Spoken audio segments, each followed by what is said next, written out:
మనందరం భక్తితో ఉండాలి అని అనుకున్నప్పుడు ఒక్క అడుగు ముందుకు వేస్తే ఆవిడ 10 అడుగులు ముందుకొచ్చి మార్గం చూపించి పైకెత్తడానికి సిద్ధంగా ఉంటుంది.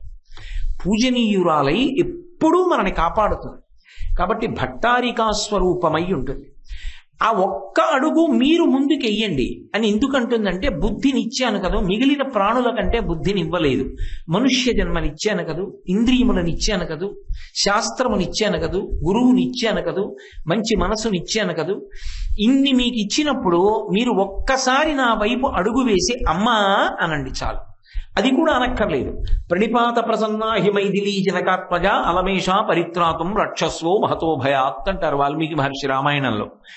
అమ్మవారి దగ్గరికి వెళితే నోరు విప్పి ఏం అనక్కర్లేదు, ఓసారి అలా నేల మీద పడిపోతే చాలు. మధురైలో మీనాక్షి పరదేవతా స్వరూపంగా తల్లి అవతరించినప్పుడు పరమశివుని యొక్క ఆనతి మేరకు సుబ్రహ్మణ్య స్వామియే ఉగ్రపాండ్యన్ అనేటటువంటి పేరుతో మీనాక్షి అమ్మవారి కడుపున జన్మించాడు. ఆయనకి పట్టాభిషేకం చేశారు. పట్టాభిషేకం చేసినప్పుడు ఒకనాడు సుబ్రహ్మణ్యుడికి ఎలా ఆయుధాలు ఇచ్చారో అలా ఇవ్వడం కాకుండా ఉగ్రపాండ్యన్ అన్న పేరుతో వచ్చినప్పుడు మాత్రం అమ్మవారు ఒక విశేషం చేసింది.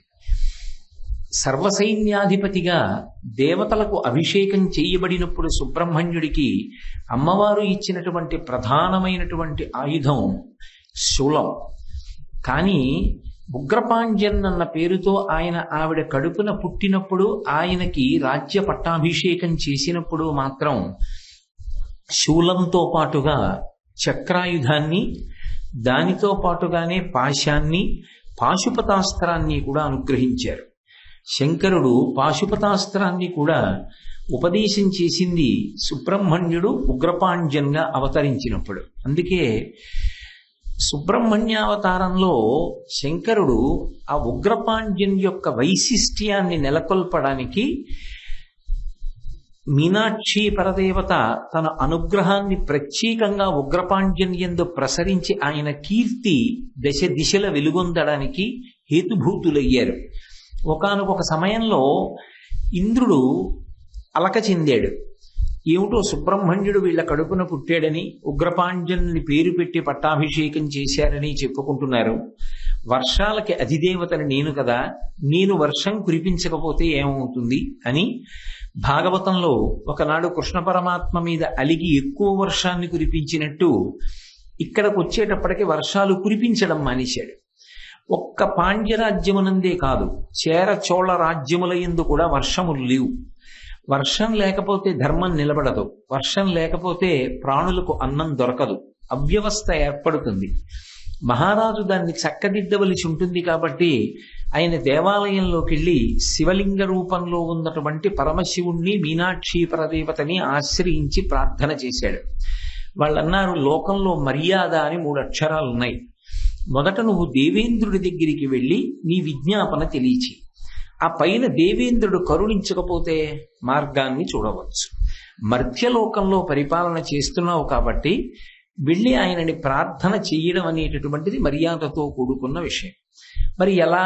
ఇక్కడి నుంచి బయలుదేరి విమానంలో దేవేంద్రలోకాన్ని చేరడానికి మార్గం ఎలా అని అడిగితే ఆయన అన్నారు, ఈ మధురై క్షేత్రంలో చతుర్దశి తిథి నాడు, అదృష్టం ఏమిటంటే ఇవాళ చతుర్దశి మాస శివరాత్రి, చతుర్దశి తిథి నాడు ఉపవాసం చేసి శంకరుణ్ణి ఆరాధించిన, అష్టమి తిథి నాడు మీనాక్షి పరదేవతని ఆరాధించి సోమవారం నాడు ఉపవాసం చేసి శంకరుణ్ణి అభిషేకం చేసిన వెంటనే మేము వాళ్ళ అవసరానికి ప్రతిస్పందిస్తాం. కాబట్టి నువ్వు కూడా ఇక్కడ మా కుమారుడవు అన్న విషయాన్ని పక్కన పెడితే క్షేత్ర ప్రాధాన్యతని దృష్టిలో పెట్టుకుని ఇక్కడ అనుష్ఠించవలసినటువంటి విధానాన్ని అనుష్ఠించు. దాని వలన నువ్వే కాదు, ఇలాగే అనుష్ఠానం చేస్తే చేర చోళ రాజులు కూడా నీతో కలిసి విమానంలో దేవేంద్రుడి యొక్క సన్నిధానానికి వెళ్ళవచ్చు. చేర చోళ రాజులు, పాండ్యరాజు అయినటువంటి ఉగ్రపాండ్యన్ అంటే సుబ్రహ్మణ్యుడు కూడా మధురై క్షేత్రంలో అలాగే ఉపాసన చేసి మీనాక్షి సుందరేశ్వరుల యొక్క అనుగ్రహానికి పాత్రులై దివ్యమైనటువంటి విమానంలో స్వర్గలోకంలో దేవేంద్రుడి సన్నిధానానికి చేరుకున్నారు. ఎప్పుడైతే శివాజ్ఞ ప్రకారం వీళ్ళ ముగ్గురు బయలుదేరి ఇంద్రలోకానికి వస్తున్నారని సుబ్రహ్మణ్యుడు తెలుసుకున్నాడో, ఆయన తను కూర్చున్నటువంటి వేదిక మీద ఆసనం కన్నా కిందకి ఒక 3 ఆసనాలు వేయించాడు. ఎంత దేవసేనాధిపతి అయినా, ఇంతకు ముందు ఎంత దేవదానవ సంగ్రామముల యందు పాల్గొని తన యొక్క రాజ్య సంరక్షణ కొరకు ప్రయత్నించిన వాడైనా, ఎంత పరమశివుని యొక్క కుమారుడైనా, ఎంత పార్వతీ పరమేశ్వరుల యొక్క అనురాగపు పట్టి అయి వాళ్ల యొక్క కోరిక మేరకు ఉగ్రపాండ్యన్ అన్న పేరుతో మధురై నగరంలో వెలిసినటువంటి వాడైనా, ఉద్భవించిన వాడైనా ఇవాళ మర్త్యలోకంలో ఉన్నాడు. కాబట్టి నేను ఆయనకి వేదిక మీద ఆసనం వేసి నాతో సమానంగా కూర్చోపెట్టడం ఏమిటి, ఆ కింద కూర్చోపెడదామని ఉగ్రపాండ్యన్కి కూడా ఆ క్రిందనే ఆసనం వేసి చేర, చోళ, పాండ్య రాజులకు ముగ్గురుకు ఆసనములను సిద్ధం చేయించాడు. ముగ్గురు సభాప్రవేశం చేశారు. కుర్చీలు చూపించి కూర్చోండి అన్నాడు. చేర, చోళ రాజులు ఇదే గొప్ప అనుగ్రహం ఇంద్రుడి సన్నిధానంలో కూర్చోవడం అని కూర్చున్నాడు. కానీ సుబ్రహ్మణ్యుడు మాత్రం తిన్నగా వేదిక మీదకి వెళ్ళి ఒక కుర్చీ లాక్కుని అందులో కూర్చున్నాడు. మీ స్వర్గలోకాధిపత్యం నిలబడడానికి ఎన్నో మాటలు దేవదానవుల సంగ్రామంలో సర్వసైన్యాధిపత్యం వహించిన వాడను నేను. ఇవాళ మర్త్యలోకంలో పరిపాలన చేస్తున్నానన్న కారణానికి నువ్వు నన్ను ఇంత చిన్నబుచ్చవలసిన అవసరం లేదని. పైకి ఏదైనా అంటే గొడవ వస్తుంది. అపారమైన శక్తివంతుడు సుబ్రహ్మణ్యుడు. ఆయనతో తాను యుద్ధం చెయ్యలేడు. అలాగని ఊరుకుంటే తన గౌరవానికి ఏదో భంగపాటు జరిగినట్టుగా భావించాడు. భావించి ఇటు తిరిగి ఉగ్రపాండ్యంతో మాట్లాడకుండా అటు తిరిగి చేరచోళరాజులతో మాట్లాడాడు. మీకేం కావాలని అడిగాడు. మాకు వర్షాలు లేవు, చాలా బాధపడుతున్నాం, మీకు కావలసినన్ని వర్షాలు అనుగ్రహిస్తున్న నెలకి 3 వానలు పడతాయి, పాడి పంటలతో మీ రాజ్యాలు సస్యశ్యామలంగా ఉంటాయి, వెళ్ళి రండి అన్నాడు. ఇటు తిరిగి ఉగ్రపాండ్యన్ వంక ఆ మాట అనలేదు సరికదా, ఆయన్ని అవమానించాలని మీతో నేను మనవి చేశాను కదూ. మధురైని పరిపాలించేటటువంటి రాజులకు ఒక లక్షణం ఉంది, మీనాక్షి పరదేవతకి కూడా ఆ లక్షణం ఉంది. ముత్యాలతో ఎక్కువగా సంబంధం ఉంటుంది వాళ్ళకి. అందుకే ముక్తాహారల సత్కిరీట రుచిరాం అన్నారు కదా శంకర భగవత్పాదులు. ఒక మనిషి పైకి ఎత్తడానికి వీలు లేనంత బరువైన ముత్యాల హారం ఒకటి, అంటే అంతలావునున్న ముత్యాల హారం ఒకటి 10 మందితో తెప్పించి సుబ్రహ్మణ్యుడికి బహూకరించండి, ఉగ్రపాండ్యునికి బహూకరించండి అన్నాడు. ఇప్పుడు అంత పెద్ద హారం ఎత్తి మెడలో వేసుకుని ఎలా నడుస్తాడు అనుకున్నాడు. ఆయన అలవోకగా దాన్ని తీసి మెడలో వేసుకున్నాడు. మీరు ఒక భంగపాటు జరిగింది, అందుకని వర్షం కురిపిస్తానని అవకాశం ఇవ్వలేదు. మిగిలిన రాజులతో పాటు ఉగ్రపాండ్యుని కూడా తిరిగి వచ్చాడు. ఆయన ఏమనుకున్నాడంటే వాళ్ళిద్దరికీ కురిపిస్తానన్నాడు కాబట్టి ముగ్గురము వెళ్ళిన ప్రయోజనం అదే కాబట్టి బహుశా నా రాజ్యంలో కూడా వర్షాలు పడతాయి అని. ఆ 2 రాజ్యాల్లో నెలకి 3 వానలు పడ్డాయి. ఆ 2 రాజ్యాల్లో పాడి పంటలు సస్యశ్యామలంగా చక్కగా సమృద్ధంగా లభించాయి. కానీ ఒక్క పాండ్య రాజ్యంలో మాత్రం చుక్క వర్షం పడలేదు.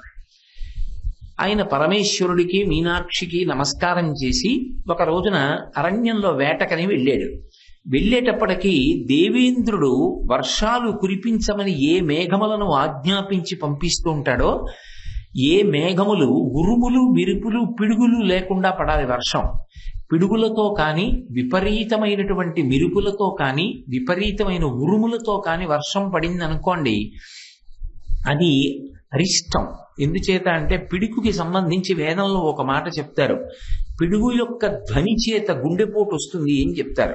గుండెపోటు వచ్చి చచ్చిపోతారు, ఆ ధ్వనే అంత భయంకరంగా ఉంటుందని. అందుకే వర్ష ఋతువుకి ముందే పిడుగులు లేకుండా వర్షం పడాలని ప్రత్యేకంగా హోమం చేస్తారు. అందుకని పిడుగులు మెరుపులు ఉరుములు లేకుండా వర్షాలు చక్కగా పాడి పంటల్ని కల్పించడం కోసం కురివడానికి అవకాశం ఇచ్చేటటువంటి మేఘములు 4 ఉన్నాయి. అవి 4 ఇంద్రుడి యొక్క వశంలో ఉంటాయి. వాటికి ఆ 4ంటికి 4 పేర్లు ఉన్నాయి. ఒక దాని పేరు పుష్కళావృత్తము, ఒక దాని పేరు ద్రోణవృత్తము, ఒక దాని పేరు సోమవృత్తము, ఒక దాని పేరు కాలముఖి.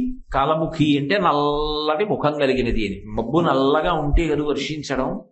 కాబట్టి ద్రోణ అంటే గుండ్రంగా అలా వర్షిస్తుంది అని, అంత గొప్పగా వర్షిస్తుంది అని. అల్పపీడన ద్రోణి ఏర్పడింది అంటుంటారు కదా ఇప్పటికీ. అందుకని సోమవృత్తము, ద్రోణవృత్తము, పుష్కళావృత్తము, కాలముఖి అనబడేటటువంటి 4 మేఘములు ఎందుకో ఇంద్రుడి ఆజ్ఞ పలుపున చేర చోళ రాజ్యములలో వర్షములు కురిపించి అరణ్యంలోకి ప్రవేశించి విశ్రాంతి తీసుకుంటున్నాయి. చూశాడు ఇంద్రుడు, చూశాడు సుబ్రహ్మణ్యుడు, ఉగ్రపాండ్యన్గా ఉన్నాడు కదూ. ఓహో, నా రాజ్యంలో వర్షాలు కురిపించడం మానేసి ఇంద్రుడు అహంకరించి మిమ్మల్ని పంపిస్తే మీరు వెళ్ళి అక్కడ 2 రాజ్యాల్లో వర్షాలు కురిపిస్తున్నారు. నాకు అభ్యంతరం లేదు అక్కడ వర్షం కురిపిస్తే, కానీ మా రాజ్యంలో వర్షం కురిపించకపోవడం మాత్రం నేను అంగీకరించానని తన యొక్క శక్తి చేత ఈ 4 మేఘములను బంధించి తీసుకొచ్చి తన కారాగారంలో పెట్టాడు. మరునాడు మళ్లీ వెళ్లి వర్షించమని చెప్పడానికి పిలిస్తే ఏవి? ఆ మేఘముల యొక్క అధిష్టాన పురుషులు లేరు. ఏమైపోయాయి మేఘాలన్నాడు ఇంద్రుడు.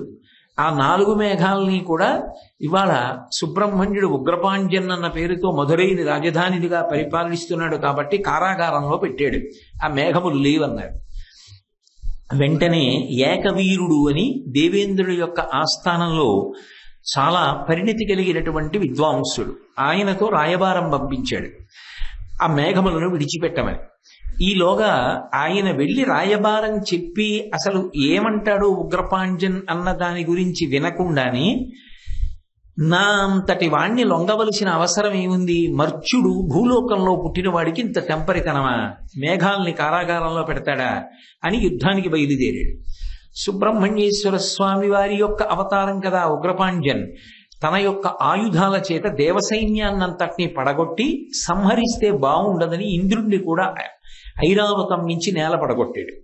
ఆయన కిరీటం దూరంగా దొల్లిపోయింది, నేల మీద పడిపోయాడు. తాను కూడా ఎక్కడ బందీగా చిక్కుతానోనని వెంటనే అంతర్ధానమై స్వర్గలోకానికి వెళ్ళిపోయాడు. వెళ్ళిపోయి ఇప్పుడు ఆ ఏకవీరుడితో రాయబారం పంపించాడు. ఆ ఏకవీరుడు వచ్చి ఎంతైనా ఇంద్ర పదవి కదూ, దేవతలకి అధిపతి కదూ, ఇలా మీరు బంధించడం మర్యాదగా లేదు, కాబట్టి ఆ 4 మేఘములను విడిచిపెట్టవలసింది అని అడిగాడు. విడిచిపెట్టడానికి నాకు అభ్యంతరం లేదు, కానీ నెలకి 3 వానలు ఇక్కడ కూడా కురవాలి. అలా మేఘములను ఇంద్రుడు ఆజ్ఞాపిస్తే విడిచిపెడతానన్నాడు. ఇంద్రుడు మాటిచ్చాడు, అలాగే కురిపిస్తానన్నాడు. నేను నమ్మను. ఇంద్రుడి యొక్క అహంకార బుద్ధి నాకు తెలుసు. అయినా మధ్యవర్తిత్వం చేస్తున్నటువంటి వాడివి, దీనికంతటికీ హామీగా నిలబడతానని ఓ ఏకవీరుడా నువ్వు అంగీకరిస్తే, నెలకి 3 వానలు ఇంద్రుడు కురిపిస్తానన్నాడన్న మాటకి నువ్వు హామీగా నిలబడితే నేను ఆ మేఘములను కారాగారం నుంచి విడుదల చేస్తాను.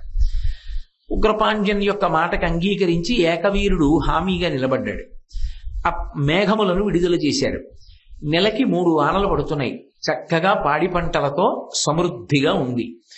దేవేంద్రుడంతటి వాడికి మళ్లీ తన కుమారుడైనటువంటి సుబ్రహ్మణ్యేశ్వర స్వామి వారితో మీనాక్షి పరదేవత సుందరేశ్వరుడు కలిసి బుద్ధి చెప్పించినటువంటి క్షేత్రం. అందుకని సుబ్రహ్మణ్యుడి పట్ల ఒక ప్రత్యేకమైన అనుగ్రహాన్ని అమ్మవారు అక్కడ వర్షించింది కాబట్టి ఆ స్వామి పేరు ముందుకు తీసుకొచ్చారు శంకరాచార్యుల వారు. అనౌచిత్యంగా ఔచిత్యం లేకుండా తీసుకురారు.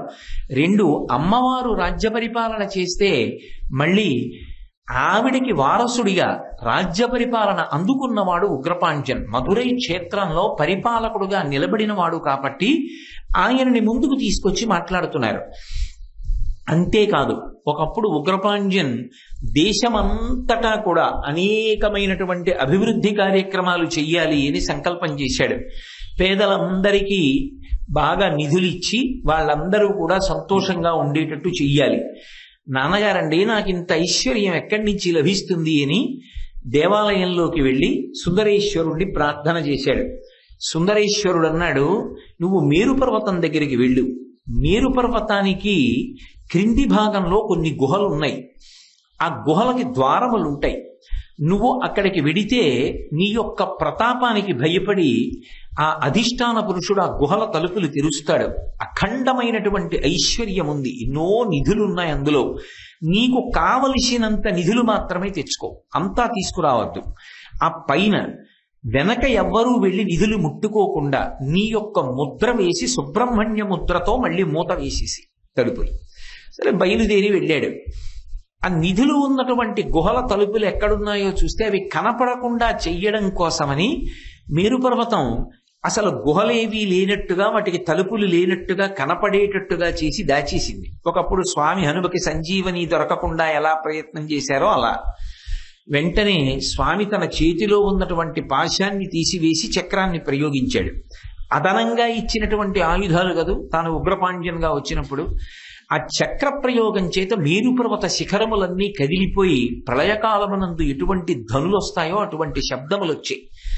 భయపడిపోయినటువంటి మేరుపర్వతానికి అధిష్టానమైనటువంటి పురుషుడు ఉగ్రపాండ్యానికి ప్రత్యక్షమై, అయ్యా ఈ నిధులు పూర్వం ఎవ్వరికి ఇవ్వబడలేదు, కానీ నీ పరాక్రమం, నువ్వు ఏ తేజస్సో మాకు తెలుసు కనుక నువ్వు తీసుకెళ్లడానికి అభ్యంతరం లేదు, కావలసినన్ని నిధులు తీసుకెళ్లమన్నారు అని గుహల తలుపులు తెరిస్తే ఉగ్రపాండ్యన్ తన దేశాభివృద్ధికి కావలసినన్ని నిధులు తీసుకుని వాహనాల మీద పెట్టుకుని మిగిలినటువంటి ఐశ్వర్యము నిధులు ఏ ఉన్నాయో వాటిని ఇతరులు గుహలలోకి ప్రవేశించి తస్కరించకుండా ఉండడం కోసం ఆ గుహల తలుపులు మూసి బీగములు వేసి దాని మీద సుబ్రహ్మణ్య ముద్ర వేసి మూసేశాడు. అలా సుబ్రహ్మణ్యేశ్వర స్వామి వారి యొక్క అవతారం ఉగ్రపాండ్యన్ పరిపాలించినటువంటి కాలంలో మేరుపర్వతంలో ఉన్నటువంటి అపారమైనటువంటి నిధులను మీనాక్షి సోమసుందరులు మధురై క్షేత్రానికి ఇప్పించారు. దేవేంద్రుడంతటి వాడి యొక్క అహంకారాన్ని పరిమార్చి ఆ దేవేంద్రుడే మళ్ళీ వశపడి అనుగ్రహించి విశేషంగా వర్షాలు పాండ్యరాజ్యంలో పడేటట్లుగా చేశారు. అందుకే సుబ్రహ్మణ్యుడు అనేటప్పటికీ అమ్మవారికి సహజమైనటువంటి అనురక్తి, మహాజ్ఞాని. అటువంటి సుబ్రహ్మణ్యుడు కడుపున కొడుకుగా పుట్టినటువంటి క్షేత్రం, అమ్మవారి కడుపులో ప్రవేశించి పెరిగిన క్షేత్రం. అట్లాంటి కొడుకు పెరుగుతున్నాడని అమ్మవారు ఒకనాడు నాకు తీరని ముచ్చట ఇప్పుడు తీరుతోందని మురిసిపోయిన క్షేత్రం. ఉగ్రపాండ్యన్ని కడుపుతో ఉండి సీమంతోన్నయనం చేయించుకున్న క్షేత్రం. పరమ సంతోషంతో అక్కడ ప్రసవ వేదన పొంది ఉగ్రపాండ్యన్ని కన్న క్షేత్రం. కొడుకుని పెంచి పెద్ద చేసి వల్లీ దేవసేనల యొక్క కళ్యాణం వేరు రీతిగా జరిగింది. ఎందుకంటే దేవసేన వివాహం నారద మహర్షి చేశాడు అని ఇప్పటికీ తిరుప్పకుండ్రంలో చెప్తారు. కానీ తన కొడుకు పెళ్లికి తానే పెద్దరికం వహించి సంబంధాలు చూసి ఈ పిల్ల బాగుంటుంది అని చెప్పి కొడుకుని పిలిచి పెళ్లి చేసి కోడల్ని తెచ్చుకుంది. సామాన్యమైన స్త్రీ కోరిక ఎలా ఉంటుందో అలా ఉన్న ఒక్కగానొక్క కొడుక్కి మంచి కోడల్ని తెచ్చుకోవాలని యావత్ దక్షిణ భారతాన్ని విడిచిపెట్టి ఎక్కడో ఉత్తర భారతంలో ఉన్నటువంటి సూర్యవంశానికి చెందిన సోమశేఖరుడు అనేటటువంటి రాజు యొక్క కుమార్తె అయినటువంటి కాంతిమతి అనబడేటటువంటి గొప్ప సౌందర్యవతి అయిన పిల్లని కోడలుగా నిర్ణయం చేసి మీనాక్షి సుందరేశ్వరులు ఉగ్రపాండ్యన్ యొక్క వివాహం చేసి వాళ్ళిద్దరూ అనుకూల దాంపత్యంతో ఉంటే కొడుకుని కోడల్ని చూసుకుని మురిసిపోయి తదనంతర కాలంలో కొడుక్కి యవ్వరాజ్య పట్టాభిషేకం చేసి ఇకపైన మేం భక్త పరిపాలనం కూడా చేస్తూ దేవాలయంలో ఉంటామని నిర్ణయం చేసుకుని వాళ్ళంతట వాళ్లే ఎవరూ చెక్కని మూర్తులుగా శివలింగంగా మీనాక్షి పరదేవతగా దేవాలయాల్లో వెలిసినటువంటి క్షేత్రం మధురై కనుక ఆ క్షేత్రంలో సుబ్రహ్మణ్యుడి విషయంలో పొందినటువంటి అనుసంధానం ఎక్కువ కనుక సుబ్రహ్మణ్యుడి విషయంలో ఆమె పొందినటువంటి సంతోషం ఎక్కువ కనుక ప్రసవతాయి అన్న పేరుతో ప్రత్యేకంగా ఇప్పటికీ దేవాలయంలో ఉంది కనుక ఆ స్వామి సంబంధాన్ని బాగా ఆవిష్కరించడం కోసం ఆవిడ సంతోషాన్ని మరొక్కసారి జ్ఞాపకం చెయ్యడం కోసం ఇది తలుచుకుని చెప్తున్నప్పుట మీనాక్షి పరదేవత కళ్ళు మెరుస్తాయిట ఆనందంతో. ఎందుకని అంటే అందున వచ్చి నిన్న ఎందుకు ఆగిపోయిందా, సమయం అయిపోయిందే, శ్లోకం అవ్వలేదు అనుకున్నాను. ఇప్పుడు అర్థమైంది. చతుర్దశి తిథి మధురై క్షేత్రానికి గొప్ప పట్టు. పైగా విశేషించి మహాశివరాత్రి మాసశివరాత్రి అయినటువంటి చతుర్దశి తిథి నాడు ప్రదోష వేళలో ప్రారంభంలోనే ఈ వృత్తాంతంతోనే మొదలుపెట్టేటట్టుగా చేయించింది అమ్మవారు. అది అమ్మవారి యొక్క లీల అంటే అలా ఉంటుంది తల్లి. కాబట్టి శ్రీమత్ షణ్ముఖ విఘ్నరాజ జననీం శ్రీమజ్జగన్మోహినీం. ఆ తల్లి ఈ జగత్తునంతటినీ కూడా మోహింపచేస్తుంది. ఈ మోహింపచేస్తుంది అనేటటువంటి మాటని కొంచెం జాగ్రత్తగా అర్థం చేసుకోవాలి. చూశారు, అమ్మవారి గురించి ఒక ప్రార్థనా శ్లోకం చెప్తూ ఉంటారు. సింధూరారుణ విగ్రహం త్రినయనాం మాణిక్య మౌళి స్ఫుర తారానాయక శేఖరాం స్మితముఖీం ఆపీనవక్షోరుహాం పాణిభ్యాం అళిపూర్ణ రత్న చషకం రక్తోత్పలం బిభ్రతీం సౌమ్యాం రత్నఘటస్థ రక్తచరణాం ధ్యాయేత్ పరామంబికాం అంటారు. ఆవిడ చేతిలో ఒక రత్నములు పొదిగిన కుండ పట్టుకుంటుంది, పాత్ర. అందులో తేనె ఉంటుంది, దాని మీద తుమ్మెదలు తిరుగుతుంటాయి. దాని అర్థం ఏమిటో తెలుసా? అమ్మవారి దగ్గర రెండు విశేషాలు ఉన్నాయి. అందుకే అమ్మవారికి సామాన్యంగా వాడే నామం ఏమిటంటే దేవి. దేవీ నవరాత్రులు అంటారు. దేవీ పూజ చేస్తున్నాం, దేవీ భాగవతం. దేవి అన్న మాట ఎందుకు వాడతారంటే, దివ్వు అంటే రెండు అర్థాలు. ఒకటి ప్రకాశించున్నది, రెండవ అర్థం క్రీడించున్నది, ఆడుకుంటూ ఉంటుంది ఆవిడ. ఆవిడ యొక్క రూపం ఇప్పుడు ప్రకాశమే. ఇంకా ఏమిటి ఆవిడ ఆట అంటే, మనుష్య జన్మ అన్ని జన్మలలోకి పరమోత్కృష్టమైనటువంటి జన్మ. అంత గొప్ప జన్మనిచ్చి జ్ఞానేంద్రియ కర్మేంద్రియ సంఘాతమైనటువంటి శరీరాన్నిచ్చి బుద్ధినిచ్చి ప్రమాణంగా స్వీకరించమని వారు చెప్పినటువంటి మాటలని శిరోధార్యంగా పుచ్చుకొమ్మని మహానుభావులు చంద్రశేఖరేంద్ర సరస్వతి మహాస్వామి వంటి గురువులనిచ్చి శాస్త్రమునిచ్చి, ఆ తల్లి మీరు ఈ భక్తిని తెలుసుకోండి, ఈ తత్వాన్ని తెలుసుకోండి, ధరించండి అని పంపిస్తే శాస్త్రం అక్కర్లేదు, గురువుగారు అక్కర్లేదు, దైవం అక్కర్లేదు.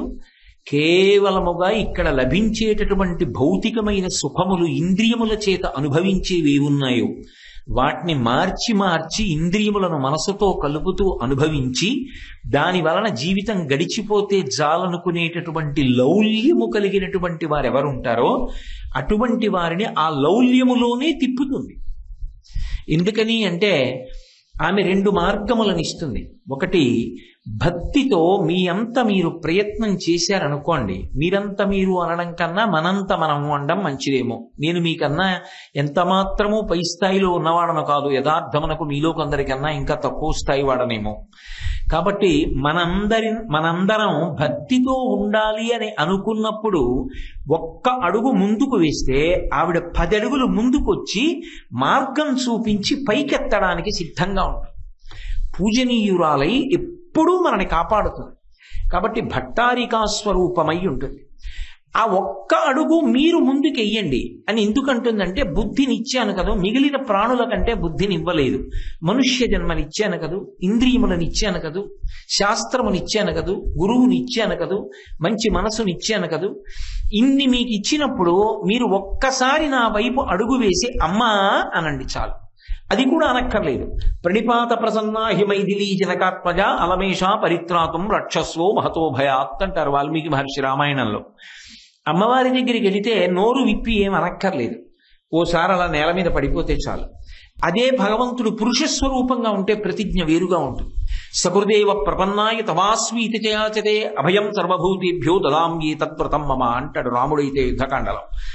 రామా నేను నీవాడను అంటే వాడిని ఉద్ధరిస్తానంటాడు. అమ్మవారు ప్రణిపాత ప్రసన్నా హిమైథిలీ జనకాత్మజ. అమ్మవారి దగ్గరికి వెళ్ళి ఏమనక్కర్లేదు, ఇలా నేల మీద పడిపోతే చాలు. పోయినంత మాత్రం చేత క్షుత్పిపాసాం అలాం జ్యేష్ఠాం అలక్ష్మీం నాశయాం యహం అభూతిమసమృద్ధిం చ సర్వాన్ నిర్నుదమే గృహాత్. ఆ తల్లి అలక్ష్మీ పరిహారం చేస్తుంది. లక్ష్మీ పరిహారం చేసి లక్ష్మీ కటాక్షాన్ని ఇస్తుంది. అంటే మంచి మంచి ఆలోచనల్ని, మంచి బుద్ధిని ఇచ్చి శాస్త్రాన్ని ప్రమాణంగా చేసుకుని ధార్మికంగా బ్రతకగలిగినటువంటి స్థైర్యాన్ని కటాక్షిస్తుంది. నేను అన్న మాట మీరు జాగ్రత్తగా పట్టుకోవాలి. నేనేమన్నాను? ధార్మికంగా బ్రతకగలిగిన స్థైర్యాన్ని ఇస్తుందన్నాను. ఎందుకు ఆ మాట అన్నాను అంటే, ధార్మికంగా బ్రతకడంలో త్యాగం ఉంటుంది, ఉరిపిడి ఉంటుంది. అధార్మికంగా బ్రతకడంలో ఉరిపిడి ఉండదు. ఎందుకో తెలుసా? ఇవన్నీ ఓ పిచ్చండి, ఇదంతా ఛాందసత్వం, ఇవన్నీ ఏమిటి అని అనుభవించేవాడికి త్యాగమే ఉంది. వాడు ఏం కావాలనుకుంటున్నాడో అది వాడు అనుభవిస్తాడు. కానీ అమ్మవారు ఒక తుంది, ఆవిడిచ్చిన అనుగ్రహం, ఈ ఇంద్రియములకు ఆవిడ శక్తినిచ్చింది. నేను దుర్వినియోగం చేస్తే ఆవిడ శిక్షిస్తుంది, నేను ఆవిడికి జవాబుదారి అనుకున్నవాడు ఒక సుఖాన్ని పొందాలన్న కోరిక ఏ కారణం చేతనైనా మనసులో పొందినా అది ధర్మ విరుద్ధము అనుకుంటే దాన్ని త్యాగం చేస్తాడు తప్ప శక్తి ఉన్నా అనుభవించాడు. సముద్రము ఎలా తన చెలియని కట్టని తాను దాటకుండా అక్కడి వరకు వచ్చి వెనక్కి వెళ్ళిపోతుందో అలా తాను చెలియని కట్ట దాటకుండా బ్రతుకుతాడు. ఆ బ్రతకడంలో ఒరిపిడి ఉంటుంది, త్యాగం ఉంటుంది. తనకి అందుబాటులో ఉన్న అది అధార్మికము, అది ధర్మచట్రంలో ఇమడదు అన్న సుఖాన్ని తాను అనుభవించాడు. ఆయన ఒక మంచి పదవిలో ఉన్నాడు, ఆయన కోరుకుంటే కోట్లు వచ్చి పడిపోతాయి, ఆయన అలా తీసుకోడు. అలా తీసుకోకపోవడంలో ఒక ఉరిపిడి ఉంటుంది. ఎందుకని కొంతమంది అంటారు, నీ ముఖం ఇప్పుడు సంపాదించకపోతే ఎప్పుడు సంపాదిస్తావు, ఈ స్థానంలో ఉన్నావు కాబట్టి వస్తుంది, మిగిలిన వాళ్ళు సంపాదించలా, నీకేనా ఈ మడి ఎత్తాను అంటారు. కాదని తన ఎదురుగుండా కంటికి కనపడనటువంటి అమ్మవారిని నమ్మి, ఆవిడ చెప్పిన విషయాన్ని నమ్మి, శాస్త్రాన్ని నమ్మి, గురువుని నమ్మి, ధర్మానికి కట్టుబడి ఇది నన్ను కాపాడుతుందని బ్రతకడానికి లోపలి ధైర్యం కావాలి. ఆ ధైర్యం లేనివాడు రాజీ పడిపోతాడు. ఏమోలే ఎందుకు వచ్చింది ఇవన్నీ అంటాడు. ఏమోలే అనకుండా ఆవిడ అనుగ్రహం ఉండగా ఇవన్నీ కాపాడతాయా, ఆవిడ అనుగ్రహం కాపాడుతుందా నన్ను అని నిలబడడానికి స్థైర్యం ఉండాలి. అందుకని ధార్మికమైన జీవితమునందు ఒరిపిడి ఉంటుంది, ఒరిపిడి పక్కన త్యాగం ఉంటుంది, ఒరిపిడి త్యాగానికి స్థైర్యం ఉంటుంది. ఈ స్థైర్యాన్ని ఎవరు అనుగ్రహిస్తారంటే, ఎవరు ఆవిడ వంక తిరిగారో, ఆవిడ పాదములు పట్టుకున్నారో, ఆవిడికి నమస్కరించారో వాళ్ళకి ఆవిడ స్థైర్యాన్ని ఇస్తుంది. అందుకే భక్తి ఎందు ధైర్యం ఉంటుంది. ఎంతమంది ఎన్ని ప్రయత్నాలు చెయ్యనివ్వండి, భక్తి కలిగినటువంటి వాడు బెంగపడడు, తొట్రుపడడు. మీరందుకే ఎప్పుడైనా గమనించండి, భాగవతుల జీవితాల్లో క్లేశం ఉంటుంది. ఎక్కడి నుంచి ఉంటుందో తెలుసా? సమాజం నుంచే ఉంటుంది. వాళ్ళకి రాళ్ల దెబ్బలు ఉంటాయి, వాళ్ళకి విమర్శలు ఉంటాయి, వాళ్ళ కాళ్ళు లాగేవాళ్ళు ఉంటారు. ఎవరు దానికి అతీతులు చెప్పండి? రామకృష్ణ పరమహంస అనలేదా? మహాత్మా గాంధీ గారు అనలేదా? మహాస్వామి వారు అనలేదా? ఎంతమందిని ఎవరు అనలేదు? కానీ అన్నారని ఆగిపోకుండా, అనలేదని పొంగిపోకుండా ఇలా నిలబడగలగడం నా అదృష్టం, ఇది భగవతి అనుగ్రహం అంతే, దాని కొరకు నేను ఇలా ఉంటాను అని ఉండగలగడానికి ధైర్యం ఉండాలి. అది లేకపోతే ఎక్కడో చతికిలపడతాం. అది ఎవరు ఇస్తూ ఉంటారంటే అమ్మవారే ఇస్తూ ఉంటుంది, ఇచ్చి నడిపిస్తూ ఉంటుంది. అందుకే ఆ తల్లి క్రీడిస్తూ ఉంటుంది, ఆడుతుంది. అందుకే ఒకే తల్లి రెండూ చేస్తూ ఉంటుంది. ఆవిడ మహామాయా విశ్వం భ్రమయసి పరబ్రహ్మ మహిషి, మహామాయ యందు తిప్పుతుంది అదే తల్లి. ఈ సుఖములు ధార్మికంగా అనుభవిస్తాను. అసలు అనుభవించవద్దని శాస్త్రం అనలేదండి. ధర్మానికి కట్టుబడినది, ధర్మచక్రంలో ఇమిడినది అనుభవించు, తప్పేం లేదు. గృహస్థాశ్రమంలో ఉన్నావు, ఇల్లు కట్టుకో, తప్పేం లేదు. భార్యకి నగలు కొను, తప్పేం లేదు. కొడుకుని చదివించు, తప్పేం లేదు. రేపు అవసరం ఉంటుందని ధనం నిలవేసుకో, తప్పేం లేదు. కానీ అధార్మికమైన పని మాత్రం చెయ్యకు.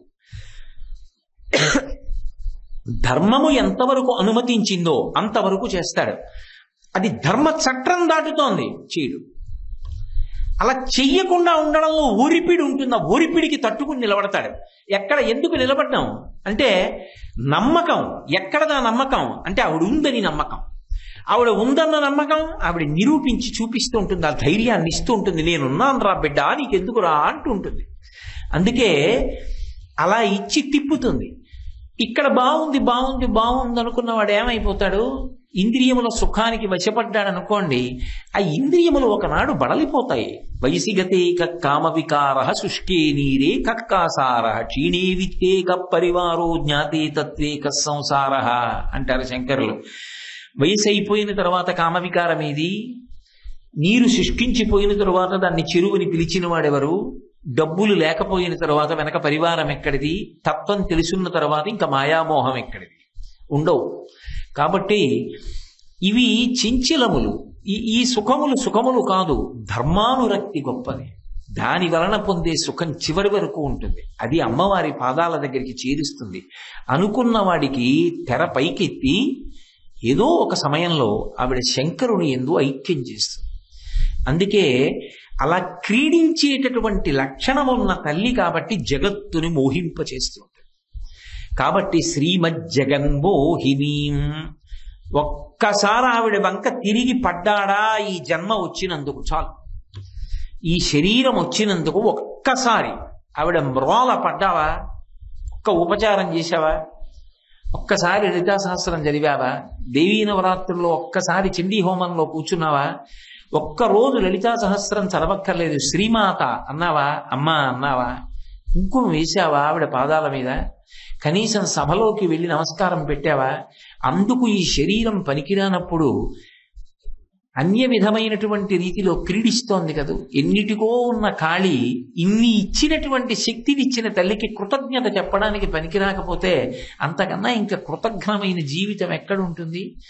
ఒకరు ఉద్యోగం ఇచ్చారు, ఆయన వల్ల ఉద్యోగం చేస్తున్నావు, అధికారం ఉన్నది, ఎంతో ఐశ్వర్యం ఉన్నది, ఆయన నీకు కనపడ్డారు, ఆయనతో మాట్లాడలేదు, ఆయనకి నమస్కారం చెయ్యవు, నువ్వు ఎవరితో ఎంత మాట్లాడి ఉపయోగం ఏముంది? ఇవాళ నీ అభ్యున్నతికి అంతటికీ ఆయన కారకుడు, ఆయన కనపడగానే నమస్కారం చెయ్యాలి. అది కృతజ్ఞత.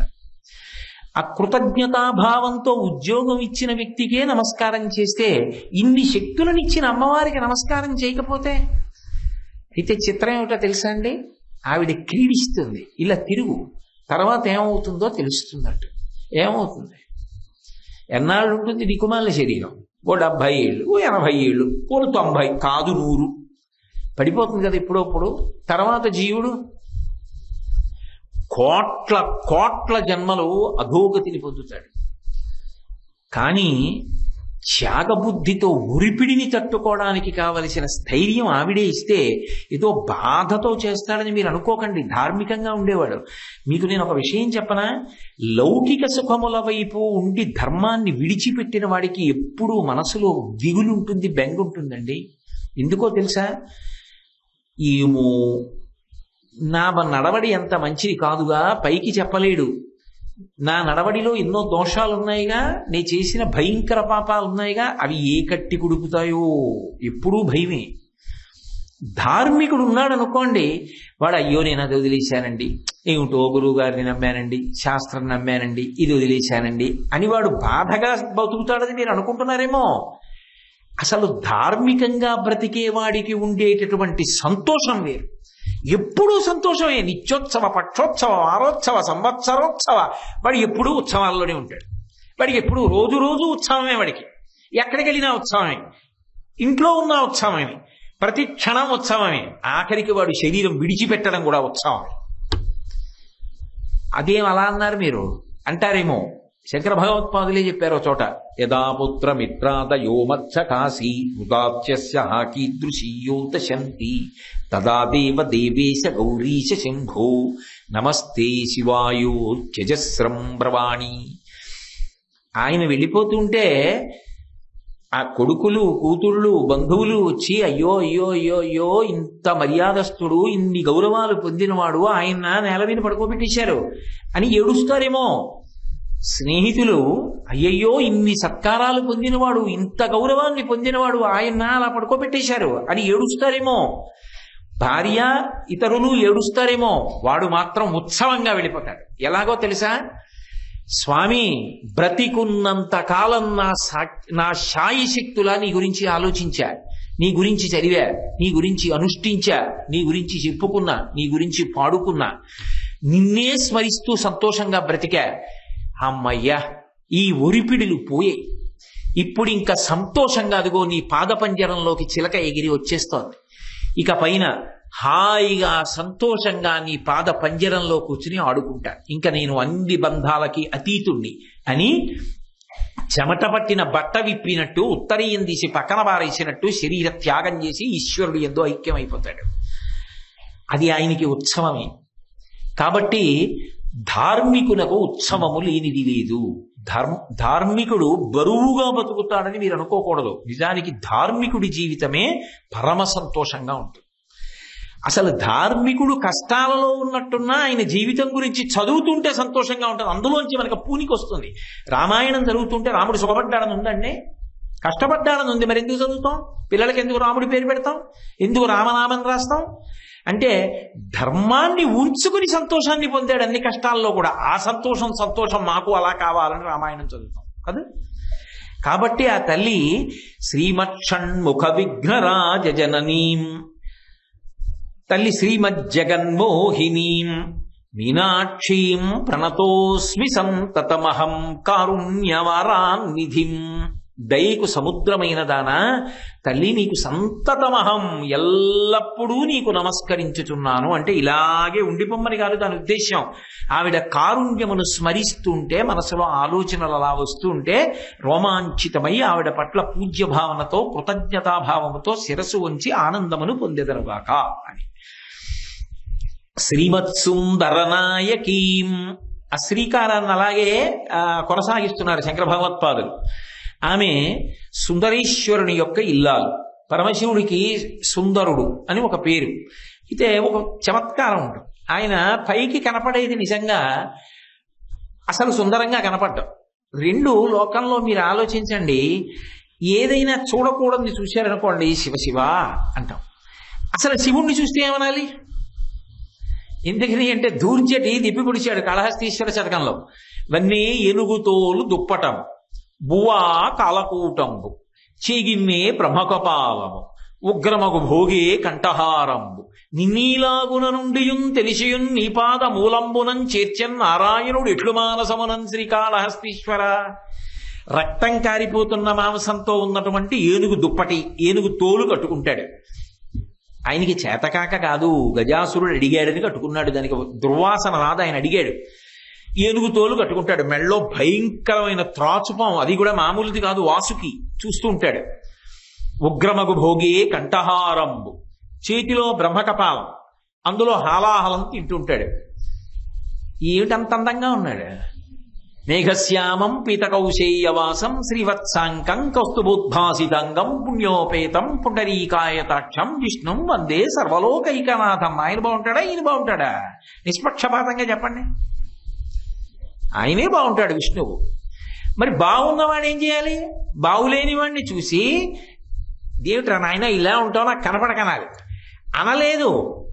ఆయన గురించి తపస్సు చేసి అబ్బా ఏమంతామండి మీ శరీరంలో నన్ను అర్ధభాగం ఇచ్చి రక్షించండి అని అడిగి శంకరనారాయణ ఎక్కడుందో తెలుసా? శంకరనారాయణ ఎక్కడైనా మీకు సాధారణంగా లోకంలో శివకేశవులు ఇద్దరూ కలిసినటువంటి రూపం ఉంటుంది. ఉంటే దాన్ని ఏదో హరిహర స్వరూపము అని పిలుస్తూ ఉంటారు. కానీ ఒక్క మధురై క్షేత్రంలో మాత్రం హరిహర స్వరూపం అనరు, శంకరనారాయణ అంటారు. ఆ శంకరనారాయణ తీసుకొస్తున్నారు ఇక్కడికి శంకరాచార్యులు వారు. ఎలా అంటే నిజానికి శంకరుడి రూపమంత అందమైన రూపం ఈ లోకంలో ఎక్కడా ఉండదు. కోటి సూర్య ప్రతీకాశం సర్వావయవ సౌందరం అప్రాకృత శరీరం తం అతిమన్మథ రూపిణం ఘృతరీతి ఘనీభూతం సచ్చిదానంద విగ్రహం గంగాట యమునా చైవ విధత్తస్మనుచామరే అంటారు వ్యాసుడు లింగ పురాణంలో.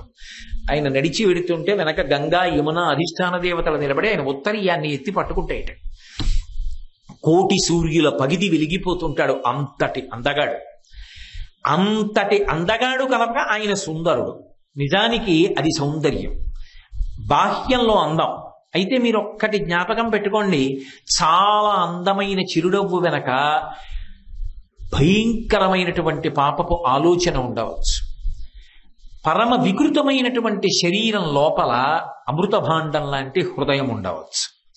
శంకరుడు పైకి అందగాడు, లోపల అందగాడు. లోపలి అందం ఏమిటి? ఆ అందం అమ్మగా మారి నిలబడగలగడం. ఇంకంతకన్నా ఏం చెప్పాలి? ఆయనే అయ్యగా నిలబడగలడు, ఆయనే అవసరమైతే అమ్మగానూ నిలబడగలడు. పరమ కారుణ్యంతో పరమ ప్రేమతో ఉంటాడు, ఉద్ధరించడానికి చూస్తాడు తప్ప పాడు చెయ్యడం అన్నమాట ఆయనకి తెలియదు. అందుకే శివ స ఉమ ఎప్పుడూ అమ్మవారితో కలిసే ఉంటాడు. అందుకే మీనాక్షి పరదేవతకు భర్త అయి సోమసుందరుడిగా వచ్చాడు. కాబట్టి అటువంటి స్వామి రెండు, అమ్మవారు ఎంతమందికైనా కుమార్తెగా వస్తుంది. మలయధ్వజ మహారాజు నాకు కుమార్తెగా రావాలి అని కోరుకున్నాడని చెప్పడం కష్టం, కానీ కాంచనమాలని అనుగ్రహించడానికి పుత్రకామేష్టి చేసినప్పుడు వచ్చింది. వస్తే ఆయన కోరిక కోరాడు మలయధ్వజ మహారాజు, రేపొద్దున్న నా పిల్లకి అన్నగారు ఉండాలి కదా, పెళ్లి చేసినా పుట్టిల్లన్నా ఓ అన్నగారు ఉంటే సంతోషంగా ఉంటుంది కదా, అన్నగారు లేకుండా ఒక్కతే ఆడపిల్ల అని పెళ్లి చేస్తే బావగారికి గడ్డం కింద బెల్లం ముక్క కొట్టవలసి వస్తే, పెళ్లికి పూర్ణమైన అందం రావాలి అంటే పెళ్లి కూతురికి అన్నదమ్ముడు ఉండాలి, ఉంటేనే అందులో కొన్ని అంగములు పూర్తవుతాయి. ఎందుకంటే లాజహోమం అని చేస్తారు చిట్ట చివర, ఆ లాజహోమం చేసినప్పుడు అన్నదమ్ముడు వచ్చి కూర్చుని చేస్తాడు. మరి అందుకని అన్నదమ్ముడు ఉండాలి. కాబట్టి కూతురు ఒక్కతే ఉందే నాకు, కాబట్టి నా పిల్లకి అన్న కావాలి. ఇప్పుడు అన్న ఎప్పుడు వస్తాడు? పిల్లకన్నా ముందు పుడితే. పిల్ల పుట్టేశాక అన్న ఏమిటి? ఎక్కడి నుంచి వస్తాడు? తమ్ముడు వస్తాడు. అన్నయ్య ఎక్కడి నుంచి వస్తాడు? అన్నయ్య రాడు. కానీ మలయధ్వజ మహారాజు విచిత్రమైన కోరిక కోరాడు, నా పిల్లకి అన్న కావాలన్నాడు. ఆ పిల్లకి అన్న ఇప్పుడు ఉంటాడు లోకంలో ఎవరైనా, శ్రీ మహావిష్ణువు, నారాయణ నారాయణి. అందుకని శ్రీ మహావిష్ణువు బయలుదేరి వచ్చారు. అమ్మవారి పేరు చెప్తే ఆయనకి సంతోషం. మరి చెల్లెలు వచ్చాను, ఎక్కడ ఉండమంటావని అడిగారు. ఇక్కడే ఉండు అన్నారు. బాగుంటుంది ఏంటి?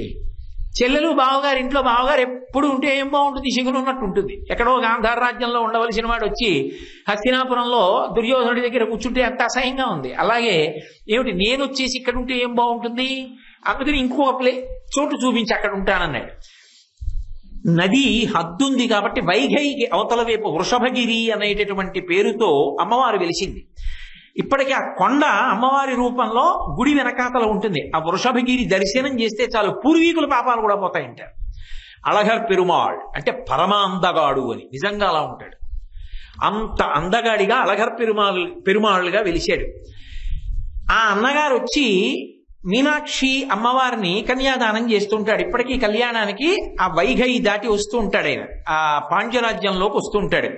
కాబట్టి మహాందగాడైనటువంటి స్వామి బాహ్యమునందు ఆంతరమునందు కూడా అమ్మవారు ఎంతమందికైనా బిడ్డగా వస్తుంది. మలయధ్వజ మహారాజుకి కుమార్తెగా రాలా, కాంచనమాలకి కుమార్తెగా రాలా, ఎప్పుడో కోరుకున్న ఇచ్ఛావతికి కుమార్తె కాలా, అవుతుంది. కానీ ఆమె మాత్రం ఎన్ని రూపాలలో వచ్చినా, ఎన్ని అవతారాలలో వచ్చినా ఆమె మాత్రం ఎప్పుడూ సోమసుందరునకు మాత్రమే ఇల్లాలు, ఒక్క శంకరునకు మాత్రమే ఇల్లాలు తప్ప వేరొకరికి ఇల్లాలిగా నిలబడడం మాత్రం ఆమె అంగీకరించదు. సరికదా, ఎవరైనా పురుషుడు ఆమె దగ్గరికి వెళ్ళినప్పుడు, మగవాడు ఆమె దగ్గరికి వెళ్ళినప్పుడు నేను పురుషుడను నేను మగవాడిని అన్న భావనతో వెళ్ళాడు అనుకోండి, ఆమె కన్ను ఎరుపు జీర కనపడుతుంది. శివే శృంగారార్ద్ర తదితరజనే కుచ్చనపరా, అమ్మా నేను నీ బిడ్డనమ్మా అని వెళ్ళాడు అనుకోండి, అమ్మవారి కళ్ళల్లో కారుణ్యరసం కనపడుతుంది. అందుకని అమ్మా నువ్వు ఎప్పుడూ ఆ సోమసుందరులకు ఇల్లాలివే. లోకంలో సాధారణంగా లక్షణం ఏమిటంటే స్వామివారు అవతారం తీసుకుంటారు, అమ్మవారు అనుసరిస్తారు. మీరు విష్ణువు విషయంలో చూడండి, విష్ణువు అవతారాలు తీసుకుంటారు, అమ్మవారు ఏం చేస్తుంది? నిత్యానపాయని కనుక ఆయన వెనకాతలే ఆవిడ కూడా వెడుతుంది. ఆయన ఒకనాడు కృష్ణ భగవానుడిగా వచ్చాడు, ఆవిడ రుక్మిణీదేవిగా వచ్చింది. అనగా ఆదిలక్ష్మి అయిన రుక్మిణితోడ క్రీడ సల్పుచున్న కృష్ణ చూచి పట్టణంబులోని ప్రజలుల్లసిల్లి ప్రీతిలగుచు ముక్త భీతులగుచు. కాబట్టి ఆయన అవతారంగా వస్తాడు, అమ్మవారు వస్తుంది వెనకాల. ఒకనాడు రాముడిగా వచ్చాడు, శ్రీరమ సీతగాక నిజ సేవక బృందము వీరవైష్ణవాచార జనంబుగాక విరజానది గౌతమిగాక వికుంఠమున్నారయ భద్రశైల శిఖరాగ్రముగాక వసించు చేతనోద్ధారకుడైన విష్ణుడవు దాచరది కరుణాపయోనిధి. ఆమె సీతమ్మగా వచ్చింది. అవతార స్వీకారం ఎవరు చేస్తారు? విష్ణువు చేస్తారు. విష్ణువు యొక్క చెల్లెలు అన్నప్పుడు ఈవిడ కూడా ఎవరు? విష్ణు స్వరూపిణి. అందుకే దుర్గా చేతిలో శంఖచక్రాలు పట్టుకుంటుంది. మీరు చూశారో లేదో, కాంచీపురంలో దుర్గాదేవి చేతుల్లో శంఖచక్రాలు ఉంటాయి. అందుకే శాస్త్రం ఒక మాట అంటుంది, దుర్గా అని ఒకసారి అను, నీ జీవితంలో చాలంటుంది. దుర్గా అని అనడానికి కొంచెం మనసు సంశయిస్తుంది. అమ్మ కదా దుర్గా అన్నమా, అందుని దుర్గమ్మ అంటుంటాం. అటువంటి దుర్గమ్మ చేతిలో శంఖచక్రాలు పట్టుకుంటుంది. అంటే వైష్ణవీ స్వరూపిణి, ఆవిడ విష్ణు స్వరూపం. కాబట్టి ఆవిడ ఏం చేస్తుంది? అవతారం తీసుకుంటుంది. అందుకే అమ్మవారికి అవతారాలు ఉంటాయి, విష్ణువుకి అవతారాలు ఉంటాయి. విష్ణు అవతారం తీసుకుంటే లక్ష్మి వెనకాతలు వస్తుంది, అమ్మవారి అవతారం తీసుకుంటే శంకరుడు వెనకాల వస్తాడంటే అప్పుడు ఆవిడ యొక్క పాతివ్రత్యానికి బాగుంటుందా? బాగుండదు. అదంత మర్యాదగా ఉండదు. ఆవిడ అవతారం తీసుకుంటే కేవలంగా ధర్మ సంస్థాపన చేస్తుంది. అసలు ఆమె శివుని విడిచిపెట్టి ఉండడం అన్న సమస్య లేదు, శివుడు వెనకాల రావడం అన్నది లేదు. కానీ ఒక్క మీనాక్షిగా ఉన్నప్పుడు మాత్రం ఒక్క చమత్కారం చేసింది. తాను మీనాక్షిగా భూమిలోకానికి వస్తే ఊరుకోలేదు. కైలాసానికి వెళ్ళి యుద్ధం నెపం పెట్టి 3వ స్థానం అదృశ్యమైందన్న పేరు చెప్పి, మీరు మా ఆయన, నేను కింద ఉన్నాను కదా, మీరు ఇక్కడ నేను అక్కడ ఉంటే కాపరం ఎలా, అందుకని మీరు కిందకి రెండని చెప్పి శంకరుణ్ణి తాను చూసిన 8వ రోజున కిందకి తీసుకొచ్చి సుందరేశ్వర దేవాలయంలో కూర్చోబెట్టింది. ఇది విష్ణువు విషయంలో లక్ష్మి చేసే విషయాన్ని పార్వతి విషయంలో పరమశివుడు చేసేటట్టుగా చేసిన అవతారం మీనాక్షి అవతారం. అంటే లోపల ఇందులో ఎవరిని శ్లాఘించడం ఉంది? మీనాక్షి పరదేవతా స్తుతినే అంతర్లీనంగా శంకర భగవత్పాదులు ప్రతిపాదిస్తున్నారు. అందులో 2 ఆమె యొక్క మహాపాతివ్రత్యం. ఎంతమందికైనా కూతురుగా వస్తుంది, కానీ ఆమె ఎప్పుడు ఎవ్వరికీ మాత్రం భర్తృస్థానం అనేటటువంటి విషయాన్ని ప్రతిపాదన లేదు, ఆలోచన లేదు. అసలు అటువంటి విషయం గురించి చర్చ కూడా ఉండడానికి వీల్లేదు. కాబట్టి శ్రీమత్సుందరనాయకీం, ఆ తల్లి భయహరాం జ్ఞానప్రదాం నిర్మలాం, కలిపేస్తున్నాను అన్ని, భయహరాం జ్ఞానప్రదాం నిర్మలాం. మరి ఇంకొకటి ఉంది కదూ, ఆమె భయాన్ని పోగొడుతుంది, జ్ఞానాన్ని ఇస్తుంది, నిర్మలత్వాన్ని ఇస్తుంది. ఏమిటి అంటే ఆ తల్లిని నమ్ముకున్న వాడికి భయం అన్న మాట ఉండదు. భయము అన్న మాటకు అర్థం ఏమిటంటే మృత్యువు అని. మృత్యువే భయము. అందుకే చూడండి, మృత్యుదారు కుఠారిక, మృత్యువనబడేటటువంటి కొయ్యకి ఆమె గొడ్డలి వంటిది. చూడండి, ఎప్పుడైనా ఏదైనా భయం వేసింది అనుకోండి, వెంటనే ఓ మాట అంటే అయ్య బాబోయ్ చచ్చిపోతానంటారు. ఏమండి రేపు అక్కడ నీళ్లు రావుట అంటే చచ్చిపోయాను బాబోయ్ అంటారు. రేపు కరెంట్ ఉండడు, చచ్చిపోయాం బాబోయ్ అంటారు. ఎక్కడ ఏదన్నివ్వండి భయం వేయగానే చచ్చిపోయాను బాబోయ్ అంటారు. అందుకే cowards die many a times, a brave man dies only once అని ప్రొవెర్బ్. కాబట్టి పిరికివాడు అనేక మాటలు చచ్చిపోతాడు, ధైర్యశాలి ఒకసారి చచ్చిపోతాడు. కాబట్టి ఆ పిరికితనం మృత్యువు. ఆ మృత్యువుని దూరం చేసేది అమ్మవారు. అదే ఆమె యొక్క లక్షణం. భయహరాం, భయాన్ని పోగొడుతుంది. అందుకే అమ్మవారిని నమ్ముకున్న వాళ్ళకి అసలు భయం అన్న మాట ఉండదు. ఎందుకంటే ఆమె కాపాడుతుంది అని ఒక గొప్ప విశేషం. ఈ మాట నేను అన్నాను కాబట్టి నాకు విషయం జ్ఞాపకానికి వస్తోంది. మధురైలో అప్పయ్య దీక్షితారు వారి మనవడు ఉండేవాడు, నీలకంఠ దీక్షితారు వారు. అప్పయ్య దీక్షితారు వారంటే ఎంత గొప్పవారో మీకు నేను అనేక ప్రవచనాల్లో చెప్పి ఉన్నాను. ఆ అప్పయ్య దీక్షితారు వారి మనవడు నీలకంఠ దీక్షితారు. ఆ నీలకంఠ దీక్షితార్ తిరుమల నాయకుడి దగ్గర ప్రధానమంత్రి. తిరుమల నాయకుడు మధురై క్షేత్రానికి ఎంతో చేసినవాడు. తన పేరు మీద ఒక పెద్ద మంటపాన్ని నిర్మాణం చేశాడు. ఆయనకి 7 భార్యలు. కృష్ణదేవరాయల వారు తిరుమలదేవి చిన్నాదేవితో కలిసి తాను జీవించి ఉండగానే విగ్రహాలు వెంకటేశ్వర స్వామి దేవాలయంలో తిరుమలలో ఎలా పెట్టుకున్నారో అలా తిరుమల నాయకుడు తాను జీవించి ఉండగానే అమ్మవారి దేవాలయంలో ఒక పెద్ద మంటపాన్ని నిర్మాణం చేయించుకుని 7 భార్యలతో తన విగ్రహాన్ని చెక్కమని అడిగాడు శిల్పిని. ఆ శిల్పి సుమంత్రాచార్యుల వారిని చెప్పి చాలా ప్రఖ్యాతి గడించిన వాడు, శిల్పశాస్త్రంలో నిష్ణాతుడు. రాజు అడిగినటువంటి కోరిక కాబట్టి ఎంతో అందంగా చెక్కాలని తిరుమల నాయకుడిని 7 రాణుల్ని చెక్కుతున్నాడు. ఈ అప్పయ్య దీక్షితారు వారి మనవడు నీలకంఠ దీక్షితార్ రాజుగారి దగ్గర ప్రధానమంత్రి. ఆయన మీనాక్షి అమ్మవారికి పరమభక్తుడు. ఈయన చెక్కుతున్నప్పుడు ఒక విశేషం జరిగింది. 6 భార్యల యొక్క విగ్రహాలు చాలా అందంగా వచ్చాయి. పెద్ద భార్య యొక్క విగ్రహాన్ని చెక్కుతున్నప్పుడు ఆమె మోకాలికి కొద్దిగా పైభాగంలో చిన్న తేడా వచ్చింది. దాన్ని సరిచెయ్యాలని ఆయన ఎంతో ప్రయత్నించాడు. ఇంకా మహారాజు గారు వచ్చి ఆ మంటపాన్ని ప్రారంభించేసే రోజు దగ్గరికి వచ్చేసింది. పెద్ద భార్య యొక్క మోకాలి పైభాగం సరిగా రాలేదు, బెంగపెట్టుకున్నాడు. అయ్య బాబోయ్, అందులో సామ్రాజ్ఞి, పెద్ద పత్ని, ఆమె శరీరంలోనే వైక్లభ్యం వస్తే పరిగెత్తుకుంటూ వెళ్ళి నీలకంఠ దీక్షితారు వారిని అడిగాడు. అయ్యా ఇలా జరిగింది, ఆ అసలు రాజుగారి యొక్క పెద్ద భార్య ఎవరుందో ఆమె యొక్క మోకాలు పైభాగంలో ఏదో చిన్న పుట్టుమచ్చ పడితే ఎలా ఉంటుందో అలా వస్తోంది. అది ఏం చేసినా దిద్దలేకపోతున్నానన్నాడు. నీలకంఠ దీక్షితారు వారు మీనాక్షి పరదేవతని ధ్యానం చేశారు, ఎలా సర్దుకుంటుంది అని. ఆయన ధ్యానం చేస్తే ఆయనకి ధ్యానంలో అమ్మవారు అలా రావడానికి కారణం నా పరమభక్తుడైన వాడు తిరుమల నాయకుడు కనుక తిరుమల నాయకుడి పెద్ద భార్య యొక్క మోకాలి పైభాగంలో ఒక పుట్టుమచ్చ అలాగే కొద్దిగా లోతుగా ఉన్నట్టు ఉంటుంది కనుక యథార్థంగా అలా రావాలని సంకల్పం చేసి అలా వచ్చేట్టు చేశారు.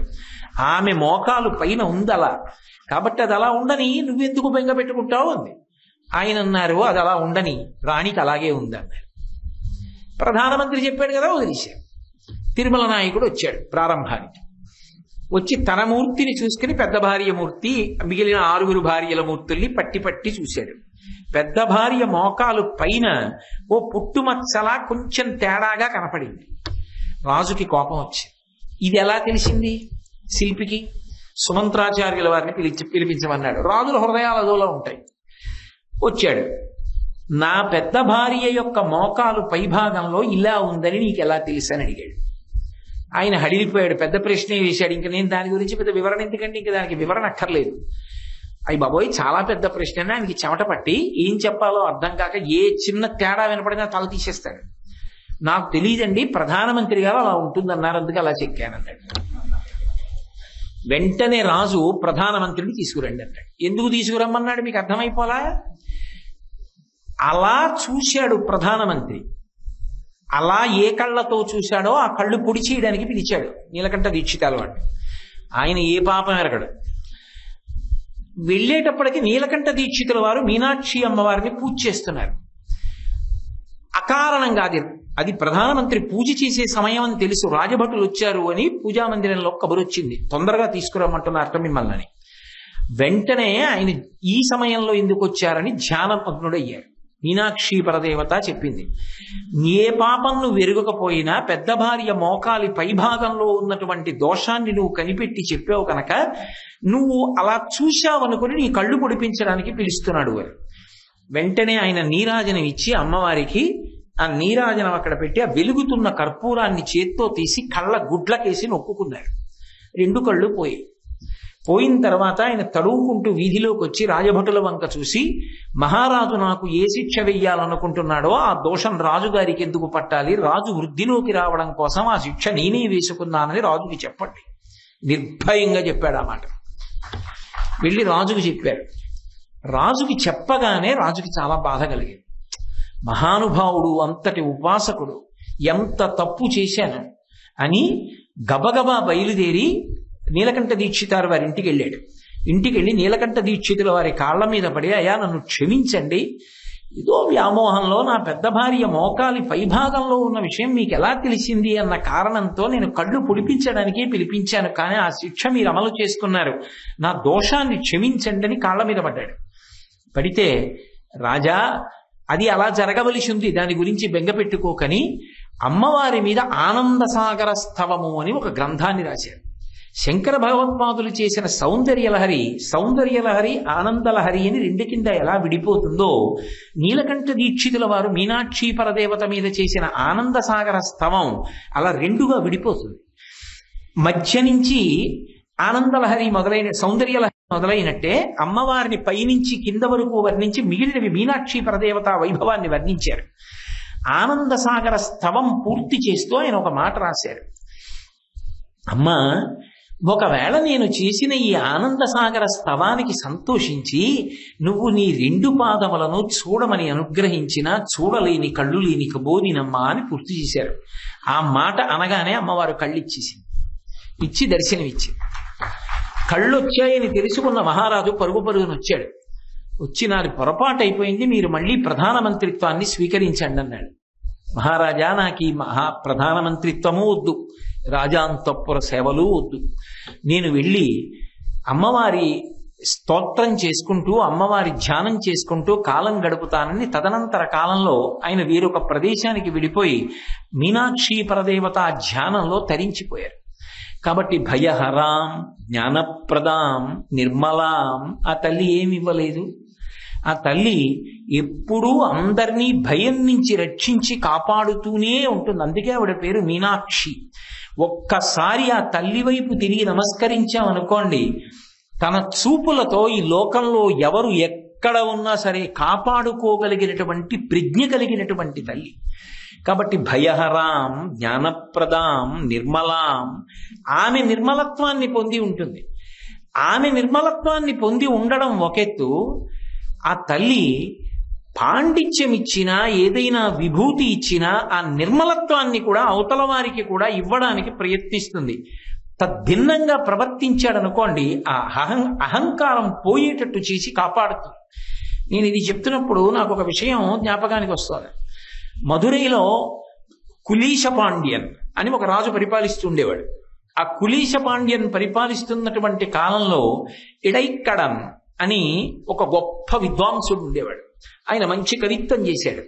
చేసి మహారాజుకి వినిపిద్దామని చెప్పి కులీశ పాండ్యన్ గొప్ప విద్వాంసుడు ప్రభువుకి వినిపించాలని వచ్చాడు. వచ్చి చదువుతున్నాడు. చదువుతుంటే పరమ నిర్లక్ష్యంగా, నువ్వు పెద్ద వ్రాయగలిగిన వాడివి, నేను వినాలా అన్నట్టుగా పెడచివిన పెట్టి నిర్లక్ష్య భావంతో చూస్తున్నాడు రాజు. ఆయన మనసుకి చాలా బాధ కలిగింది.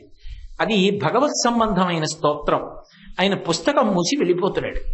వెళ్ళిపోతుంటే, అయ్యో వెళ్ళిపోతున్నావేమయ్యా అని కూడా అడగలేదు కులీశ పాండ్యన్. అవమానించాలని వదిలేశాడు. ఆయన తిన్నగా మీనాక్షి దేవాలయానికి వెళ్ళాడు. అమ్మవారికి అయ్యవారికి నమస్కారం చేసి ఏడ్చాడు. మీరిచ్చిన అనుగ్రహంతో మీ మీద స్తోత్రం కవనం చేశాను. రాజుకి వినిపిద్దామని వెళ్ళా, నేనేం కోరుకోలా బహుమానాలు. అంతటి విద్వాంసుడు అసూయతో, అమర్షభావంతో వినకపోగా సులకన భావంతో చూసి అసలు వినకుండా ఎవరితోనో మాట్లాడుతున్నాడు. నేను లేచి వచ్చేస్తుంటే వెళ్ళిపోతున్నామేమని కూడా అడగలేదు. ఇటువంటి రాజ్యంలో ఉండలేను, నన్ను మన్నించండి, నేను వేరొక రాజ్యానికి వెళ్ళిపోతున్నాను, కాబట్టి బయలుదేరుతున్నాను, ఇక పైన నాకు మీ సేవ లభించదు, నన్ను మన్నించండి అని చెప్పి లేచాడు. వెంటనే శివలింగంలోంచి శివుడు మాట్లాడాడు. నీ వంటి భక్తులకు ఆశ్రయం లేని చోట నేనెందుకు, నేను వస్తున్నాను పదన్నాడు. మీరు వెళ్ళిన తర్వాత నేనెందుకు ఇక్కడ, మీ వెనక నేనుంటాను పదండి అని మీనాక్షి పరదేవత బయలుదేరి. ముందు విద్వాంసుడు నడుస్తున్నాడు, వెనక సుందరేశ్వరుడు నడుస్తున్నాడు, వెనక మీనాక్షి నడుస్తోంది. తిన్నగా వైఘై దాటారు. వైఘైకి అవతల వైపు నిర్జనంగా ఉన్న చోట ఒక దేవాలయం ఉంది. ఆ దేవాలయంలో రాత్రి పడుకున్నారు ముగ్గురు. ఆయన పడుకున్నాడు. ఆయన పడుకున్న తర్వాత శివుడు పడుకున్నాడు. శివుడు పడుకున్న తర్వాత కాసేపు కాళ్ళు బట్టి అమ్మవారు పడుకుంది. ముగ్గురు ఊళ్ళో పడుకున్నారు. అది ఆయన యొక్క భక్తి. అది పాండిత్యం కాదు. పాండిత్యానికి భక్తి తోడు కానప్పుడు దానికి అర్థం ఉండదు, ఆ వినయం లేనప్పుడు. మరునాడు ఆ మీనాక్షి దేవాలయం, సుందరేశ్వర దేవాలయం తెరిచి సుప్రభాతం పాడడం కోసం చూశారు. చూసేసరికి దేవాలయంలో తేజస్సు లేదు, మూర్తులు లేవు. హడిలిపోయి వెళ్ళి రాజుకు చెప్పారు. రాజు ఎంతైనా తెలివైన వాడు, విద్వాంసుడు కనుక ఆలోచించాడు, నేను ఏదో తప్పు చేశాను, ఏం చేశానని గుర్తొచ్చింది. ఇడైక్కడన్ ఇంట్లో ఉన్నాడా చూడండి అన్నారు. లేడు అన్నారు. అది సంగతి. ఇడైక్కడన్ వెళ్ళిపోయాడు, ఆయనతో వెళ్ళిపోయారు మీనాక్షి సుందరేశ్వరుడు అని పరుగున ఇడైక్కడన్ నెటిళ్ళాడో అటువైపుకు పరిగెత్తుకుంటూ వెళ్ళాడు పరివారంతో. వైఘై అవతల ఒక నిర్జనమైనటువంటి ప్రదేశంలో ముగ్గురు ఉన్నారు. ఇక లేచి మళ్ళీ బయలుదేరడానికి సిద్ధపడుతున్నారు. ముందు వెళ్ళి ఇడైక్కడన్ కాళ్ళ మీద పడ్డాడు. పడి ఆయనకి అనేక బహుమానాలు ఇచ్చి క్షమాపణ చెప్పి, అయ్యా నన్ను మన్నించండి, ఇక పైన ఎప్పుడు నేను ఇటువంటి దోషం చేయను, మీ వంటి విద్వాంసులు విడిపోతే రాజ్యానికి గొప్పతనమే ఉంది, నాకు పాండిత్యం ఉంది, కానీ ఏం ఉపయోగం, అహంకారానికి పనికొచ్చింది, అసూయకి పనికొచ్చింది, ఇవి కాదు ఉండవలసిన విధానం. ఇక పైన నేను నిర్మలమైనటువంటి జీవితాన్ని గడుపుతాను, అమర్షాన్ని విడిచిపెట్టి ప్రేమ భావనతో బ్రతుకుతాను రెండని అడిగాడు. ఆ ఇడైక్కడన్ శివుడి వంక చూశాడు. శివుడు అన్నాడు, నువ్వు వెడితే నేను వస్తానన్నాడు. శివుడి కాళ్ళ మీద పడ్డాడు. మీనాక్షి వంక చూశాడు, మీరెళ్తే నేను వస్తానండి. ఆవిడ కాళ్ళ మీద పడ్డాడు. ఇడైక్కడన్ కదిలాడు, సుందరేశ్వరుడు కదిలాడు, మీనాక్షి కదిలింది. ముగ్గురు మళ్ళీ వచ్చారు. వాళ్ళిద్దరూ దేవాలయంలోకి వెళ్ళి కూర్చున్నారు. ఈయన ఇంటికి వెళ్ళాడు. కులీశ పాండ్యన్ సంతోషించాడు. కాబట్టి ఆమె నిర్మలంగా ఉంటుంది, మనని నిర్మలత్వాన్ని ఇస్తుంది అని చెప్పడం ప్రధానం.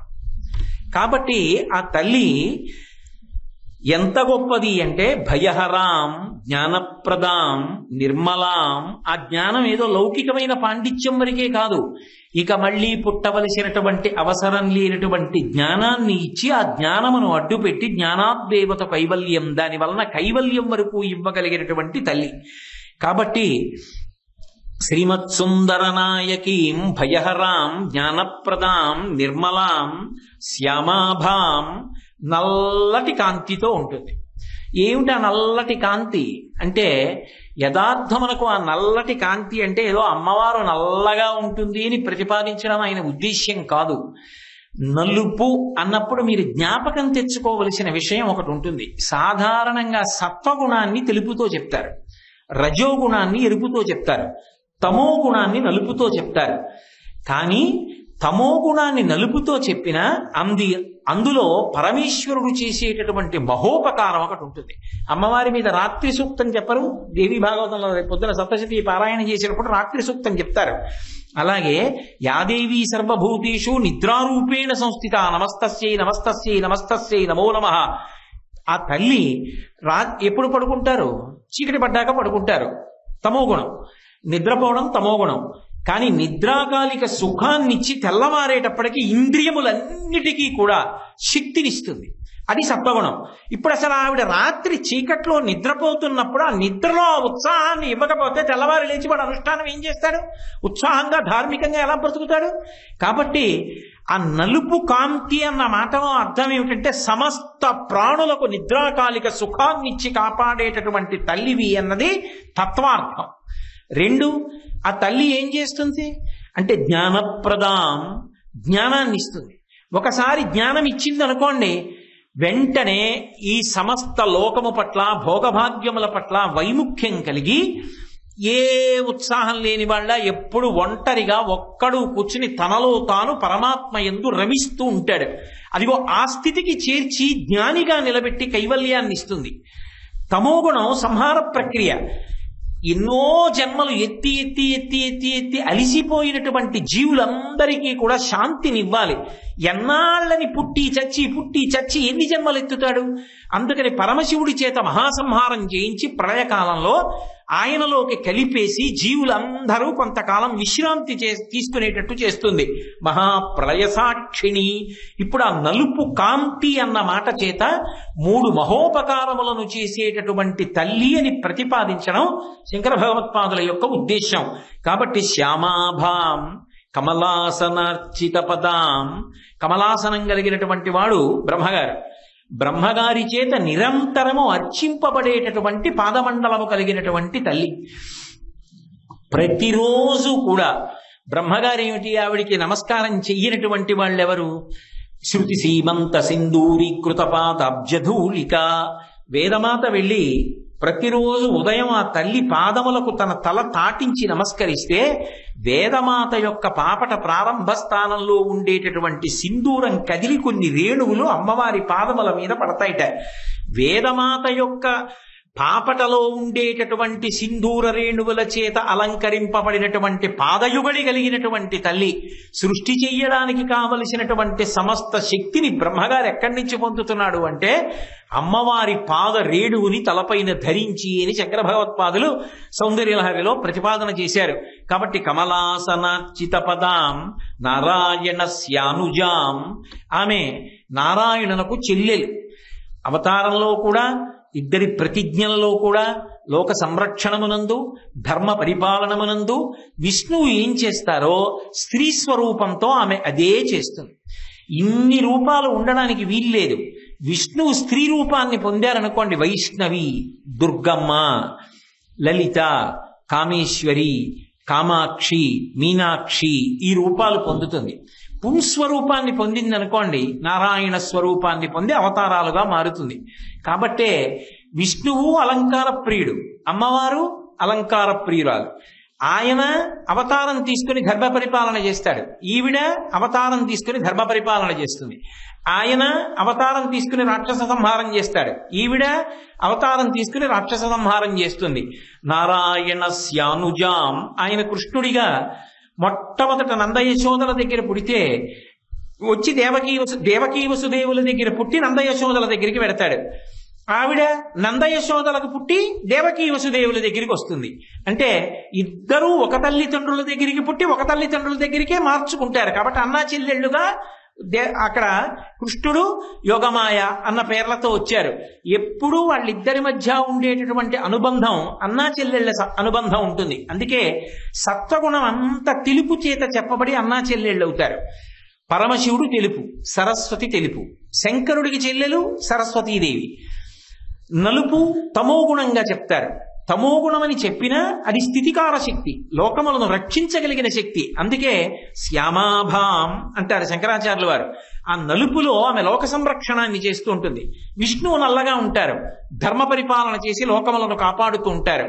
కాబట్టి ఆ తల్లి నారాయణ, విష్ణువు వైష్ణవి వాళ్ళిద్దరూ అన్నా చెల్లెళ్ళు. నారాయణ నారాయణి. ఎర్రగా బ్రహ్మగారు ఉంటాడు, ఎర్రగా లక్ష్మీదేవి ఉంటుంది. కాబట్టి వాళ్ళిద్దరు అన్నా చెల్లెళ్ళు. అన్నా చెల్లెళ్ళు ఇద్దరు తామర పువ్వులో కూర్చుంటారు. అందుకే బ్రహ్మగారు తామర పువ్వులో కూర్చుంటాడు, బ్రహ్మగారి చెల్లెళ్ళు లక్ష్మీదేవి తామర పువ్వులో కూర్చుంటుంది. ఆయన ఒకటిని 10 సృష్టి చేస్తాడు. లక్ష్మీదేవి అనుగ్రహిస్తే రూపాయిని 10 రూపాయలు చేస్తుంది. వాళ్ళిద్దరిది ఒక లక్షణం. శంకరుడు జ్ఞానాన్ని ఇస్తాడు, జ్ఞానదాత మహేశ్వర, తెల్లగా ఉంటాడు. సరస్వతీదేవి తెల్లగా ఉంటుంది. జ్ఞానమునకు ఆలవాలం సరస్వతీదేవి. లోకములందు ధర్మ పరిపాలన చేయడం, అవతారం తీసుకోవడం ఇవన్నీ విష్ణువు చేస్తారు. నల్లగా ఉన్న నారాయణి శ్యామాభాం, నిద్రనివ్వడం, ధర్మాన్ని పరిపాలించడం, ఇంద్రియములకు శక్తినివ్వడం, అధర్మాన్ని పరిమార్చడం, అవతార స్వీకారం చెయ్యడం, లోకమునకు హితం చెయ్యడం, ఇవన్నీ అమ్మవారు చేస్తుంది. అంటే నల్లని కాంతి కలదానా అన్న మాటకు అర్థం ఇన్నింటిని చేసేటటువంటి దానా అని చెప్పడం. అందుకే పక్కనే మళ్ళీ శ్యామాభాం కమలాసనర్చిత పదాం, సృష్టి చేయడానికి కావలసిన సమస్త శక్తులు నిన్ను పూజించి బ్రహ్మగారు పొందుతున్నాడు. అంతేకాదు శ్యామాభాం అన్నప్పుడు ఆ నల్లని కాంతి అని ప్రతిపాదించినప్పుడు బ్రహ్మగారికి కావలసినటువంటి సృష్టిలో సృష్టి చేసేవాడికి ఏం కావాలి? జ్ఞానం కావాలి. ఆ జ్ఞానమే సరస్వతి. ఇప్పుడు ఆయనకి జ్ఞానం ఇచ్చిన, పరిపాలన చేసేవాడికి ఐశ్వర్యం కావాలి. లక్ష్మినిచ్చిన, పరిపాలన చేసేవాడు 10 రూపాయలు ఎవరికన్నా కావాలంటే ఇవ్వాలి, ఎవరినన్నా కొట్టి లాక్కోవాలంటే శక్తి కావాలి. అందుకని ఆయనకి లక్ష్మినిచ్చిన, సంహార ప్రక్రియని జ్ఞానాన్ని ఇవ్వవలసినటువంటి రుద్రుడికి రుద్రాణినిచ్చిన ఈవిడే ఇస్తుంది. అందుకే వదనారవింద వక్షో వామాంక తటీ వదిం వశం వదీభూత పురుష త్రితయే త్రేధా త్వమేవ పురంధ్రి రూపం కామాక్షి అంటారు మోకశంకర్లు. ఆ తల్లే బ్రహ్మగారికి సరస్వతినిస్తుంది, విష్ణువుకి లక్ష్మినిస్తుంది, రుద్రుడికి రుద్రాణినిస్తుంది. ఈ ముగురమ్మలకి తాను మూలపటమ్మయ్యి దుర్గమ్మగా నిలబడుతుంది.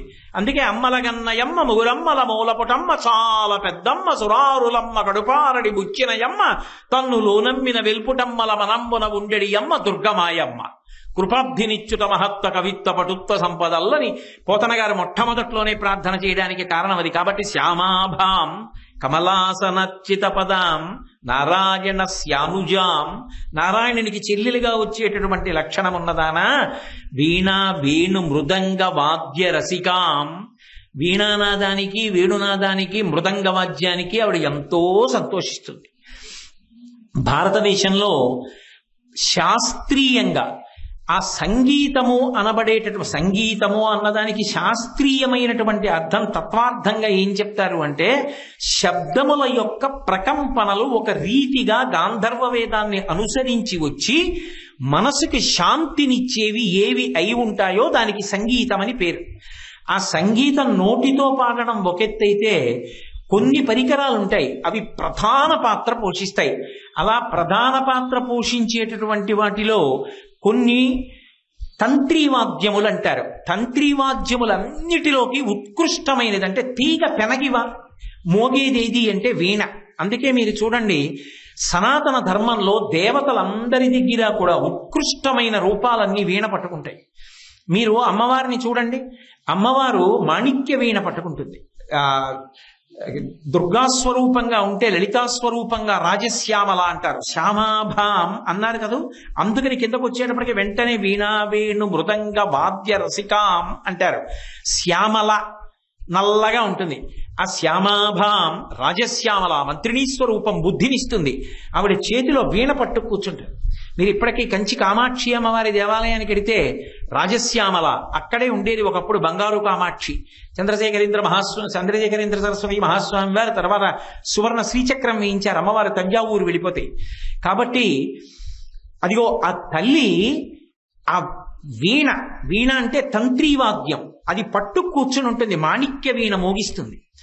సరస్వతి అయితే కచ్చపిని మోగిస్తుంది, నారదుడైతే మహతి అన్న వీణ వాయిస్తాడు, అలాగే తుంబురుడైతే కళావతి అన్న వీణ వాయిస్తాడు, దక్షిణామూర్తి అయితే ఒక అద్భుతమైన వీణ పట్టుకుని వీణ వాయిస్తూ ఉంటాడు. దేవతలందరూ కూడా తంత్రీవాద్యములలో ఏది చాలా చాలా గొప్ప వాద్యమో ఎందుకో తెలుసా? అసలు దాని నిర్మాణం అంత కష్టం. అది సంగీత శాస్త్రం భారతదేశంలో అంత గొప్పది. కనపడిన ప్రతి దిక్కుమాలిన వాద్యాన్ని అర్థం లేకుండా మోగించుని మురిచిపోయే సంప్రదాయాలు కావు మనవి. మన సంప్రదాయంలో ఒక సంగీత పరికరాన్ని మోగించారంటే వాయించిన వాడికి విన్నవాడికి మనోలయం అవ్వాలి, అటువంటి వాద్యాలు మోగిస్తారు. అంతేగాని అర్థం లేని వాద్యాలన్నీ మోగించుకుంటూ కూర్చోరు. ఆ వీణ మీటారంటే మెట్టుకి ఎంత దూరం ఉండాలి, ఆ వీణ మీద తీగలు ఎలా ఉండాలి, ఎలా పెనగాలి, పెనిగినప్పుడు వేళ్లు ఎలా కదలాలి, కదిలినప్పుడు ఎలా మోగాలి, అందులోంచి రవం వస్తోందనుకోండి, అది అమ్మవారికి ఆనందం, మనకి ఆనందం. అందుకే ఆ వీణ మోగుతుంటే ఆవిడికి అంత ఇష్టంట. ఆవిడ ఇప్పుడు ఆ వీణానాదం వింటూ ఉంటుంది. అమ్మవారు ఉన్నది అంటే పక్కన వీణానాదం వినపడుతుంది. అందుకే ఎప్పుడూ కూడా ఆవిడ సరస్వతీదేవి వీణ వాయిస్తుంటే వీణానాద నిమీలితార్థనయనే విప్రస్థచుళింబరే అని అరమోర్పు కన్నులతో సంతోషంతో ఇలా సగం మూసి సగం తెరిచిన కన్నులు పెట్టి చిన్న చిరునవ్వు నవ్వుతూ తాంబూల చర్వణం చేస్తూ తల ఇలా ఊపుతూ సంతోషంతో ఇలా అంటూ వీణ వింటుంటుంది. ఎందుకని? తంత్రీవాద్యముల యందు అది మహారాజ స్థితిని పొందింది. అందుకని వీణ. అలాగే రంధ్రీవాద్యములు అంటే కన్నం ఉండి కన్నానికి ఎంత దూరం ఉండాలి, వేళ్ళు ఎలా పెట్టాలి, ఊదుతున్నప్పుడు వేళ్లు తీస్తుంటే అది ఎలా మోగాలి, మోగి అది మనసుల్ని ఎలా లయం చేయగలిగినటువంటి శక్తి అందులోంచి ఉత్పన్నం కావాలి, పరమమంగళప్రదమైన వెదురులో అది ఎలా నిర్మాణం కావాలి, ఇది ఋషులు నిర్మాణం చేసింది. ఏదో దాన్ని తీసుకొచ్చి విద్యుత్తుకో దేనికో పెట్టి మోగించేవి కావవి. అవి పరమాద్భుతమైనటువంటి సంగీత వాద్య పరికరాలు. అందుకని రంధ్రీవాద్యముల యందు అద్భుతం వేణువు.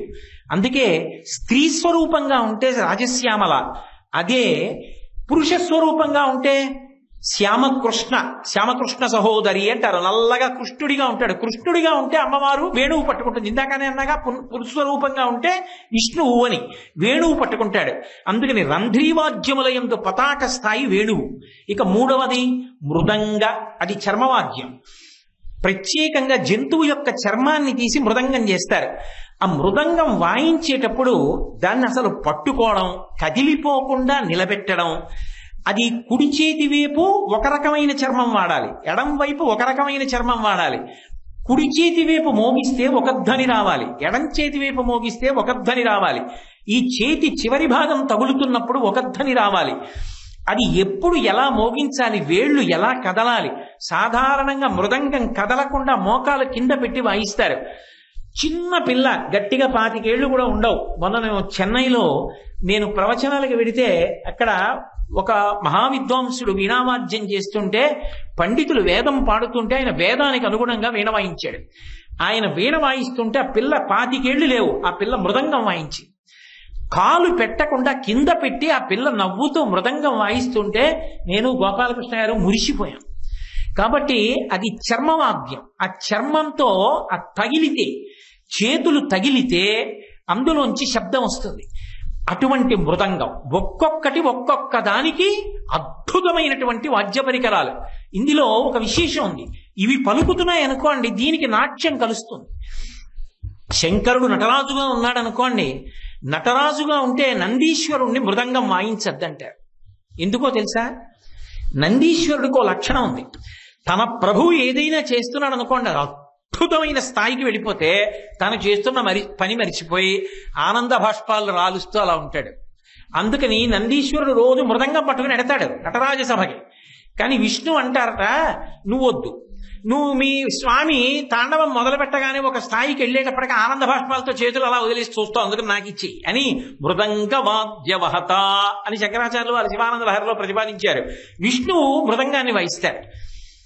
ఆ సంగీతం వినపడితే ఎలా ఉండాలంటేట పశుర్వేత్తి శిశుర్వేత్తి వ్యక్తిగాన రసంఫణి. పరమ క్రౌర్యానికి పెట్టింది పేరు పెద్ద పులి. పగకి చంచలంగా కదిలిపోవడానికి, గుర్తు పెట్టుకుని వెంట వెళ్లి కాటు వేయడానికి, అశాంతికి పాము పెట్టింది పేరు.